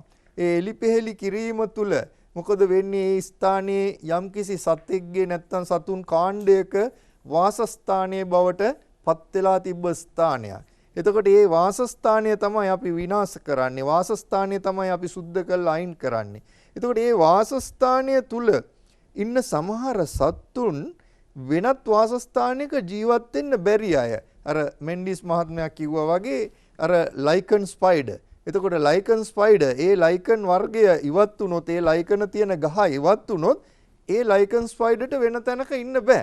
මොකද ඌගේ වර්ණ රටාව සියල්ලම ඌ වේසාන්තරණය වෙලා තියෙන්නේ ඒ ඌ ජීවත් වෙන පරිසරයට අනුකූලව. ඌට ඕන කරන ආහාර අල්ලගන්න ඔක්කොම දේවල් ඌ කරන්නේ අන්නේ ඌගේ වේසාන්තරණය හරහා. විලෝපිකයන්ගෙන් බේරෙන ගමන් ඌගේ අවශ්‍යතාවයත් සිදු කරගන්නවා. එතකොට මේ අපි මේ පරිසරය විනාශ කිරීම තුළ එහෙම නැත්නම් අපි මේ පරිසරය ඒගොල්ලොන්ගේ වාසස්ථානය විනාශ කිරීම තුළ ප්‍රධාන වශයෙන්ම ජීවීන් තර්ජනයට ලක් වෙනවා. එතකොට මේ තර්ජනයට ලක් වෙන ජීවීන් මේ වාසස්ථාන විනාශ වීම තුළ තර්ජනයට ලක් වෙන්නේ කොහොමද කියලා අපි බැලුවොත් එහෙම අපි දන්නවා ලංකාවේ ඉන්න ලොකුම සතා කවුද? ලොකුම සතා අලියා. එතකොට අලියා මේ වෙනකොට අපි කියනවා තර්ජනයට ලක් වෙලා කියලා.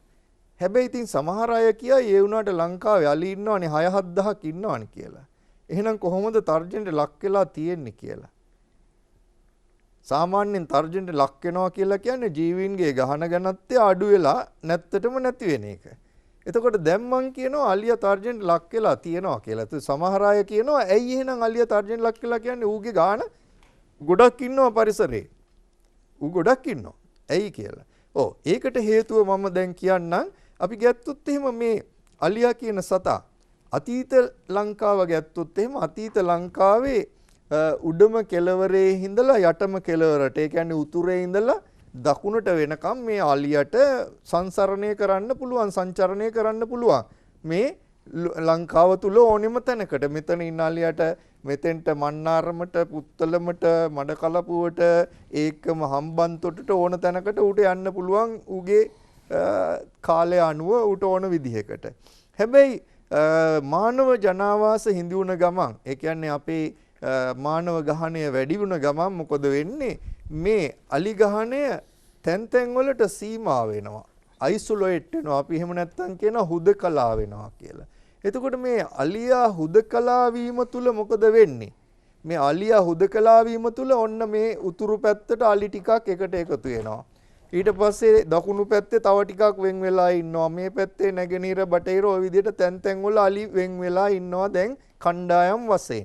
එතකොට දැන් මේ අලින්ට මෙතන හිටිය අලියට ආපහු උතුරේ ඉන්න අලියට දකුණට යන්නත් අමාරුයි. මොකද තැන් තැන් වල මානව ජනාවාස ඉඳි වෙලා. එහෙනම් දැන් මේ අලියා මොකද කරන්නේ? මේ ඉන්න තැනම ඉඳලා එයාගේ ජීවිකාව සිදු කරන්න ඕනේ, ආරම්භ කරන්න ඕනේ. ඒ කියන්නේ මේ අලියා ප්‍රජනනය කරන්න ඕනේ. ප්‍රජනනය කරන්න වෙන්නේ එයාට කාත් එක්කද? එයාගේ සංඛ්‍යාව වැඩි කරන්න ඕනේනේ. කරන්න වෙන්නේ එයාගේම පවුලේ සමාජිකයන් එක්ක.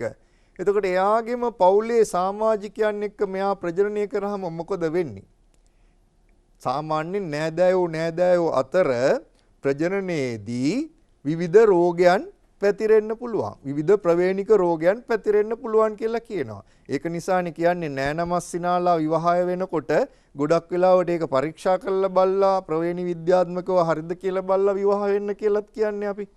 ඒ වගේ මේ අලි ගහණය තමන් අතරම තමන්ගේ පවුලේ සමාජිකයන් අතරම සිදුවන මේ ප්‍රජනනයේදී මෙච්චර කාලයක් මේ අලින්ගේ ජානවල තිබ්බ විවිධත්වය අඩු වෙලා යනවා. ජානවල විවිධත්වය අඩු වෙනවා. අභ්‍යන්තරයෙන් මේක වෙන්නේ බාහිරයෙන් නෙවෙයි. එතකොට ජානවල විවිධත්වය අඩු වෙලා යනවා කියලා කියන්නේ සමහර ලක්ෂණ ජීවින්ගේ ලක්ෂණ පාලනය කරන්නේ ජානවලින්. එතකොට මේ ලක්ෂණ පාලනය කරන ජාන යුගල විෂම යුග්මක තත්ත්වයේ තියෙනවා නම් ඒ විෂම යුග්මක ජාන යුගල දැන් ක්‍රමානුකූලව සමයුග්මක බවට පත් වෙනවා. එතකොට මේ සමයුග්මක බවට පත්වීම තුළ මේ ගහණයේ ඉන්න සමාජිකයන් ඔක්කොම එකම ප්‍රවේණි දර්ශයක් තමයි පෙන්වන්නේ. ඒ පෙන්වීම තුළ යම්කිසි වසංගත රෝගයක් ආවොත් එහෙම මේ ගහණයට මේ ගහණයේ සමාජිකයන් ඔක්කොටම මේ වසංගතය පැතිරෙනවා. ඒ පැතිරීම තුළ මොකද වෙන්නේ? මේගොල්ලෝගේ ගහණය සම්පූර්ණයෙන්ම නැති වෙලා යන්න පුළුවන්. ඒක තමයි මේ අලි ගහණය අපි කියන්නේ තර්ජනයට ලක් වෙලා කියලා ඒ අභ්‍යන්තර සිදුවන ලක්ෂණ නැත්තම් ක්‍රියාදාම වලින්.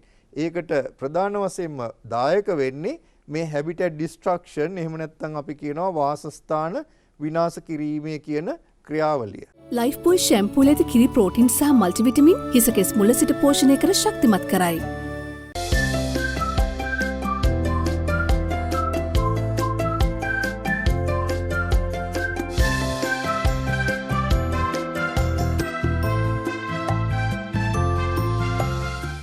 ලයිෆ් බොයි ෂැම්පූල ඇති කිරි ප්‍රෝටින් සහ මල්ටිවිටමින් හිසකෙස් මුල සිට පෝෂණය කර ශක්තිමත් කරයි.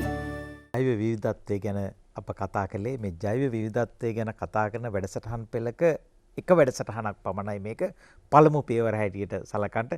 තව පියවර ගණනාවක් තියෙනවා. කතා කරන්න බොහෝ කරුණු කාරණා තියෙනවා. අපේ ගුරු මණ්ඩලයට අද සහභාගී වෙච්ච මෙන්ඩිස් වික්‍රමසිංහ මහත්මයාට අපේ ගෞරව ස්තුතිය පොද කරනවා. එතුමා පර්යේෂකෙක් හැටියට හඳුන්වා දෙන්න පුළුවන් අමුතු ආකාරයේ පර්යේෂකෙක්. ඒ වගේම උර්ගහා උභයජීවී විද්‍යාඥයෙක් හැටියටත් හඳුන්වා දෙන්න පුළුවන්. ඔබතුමාට ස්තුතිවන්ත වෙනවා.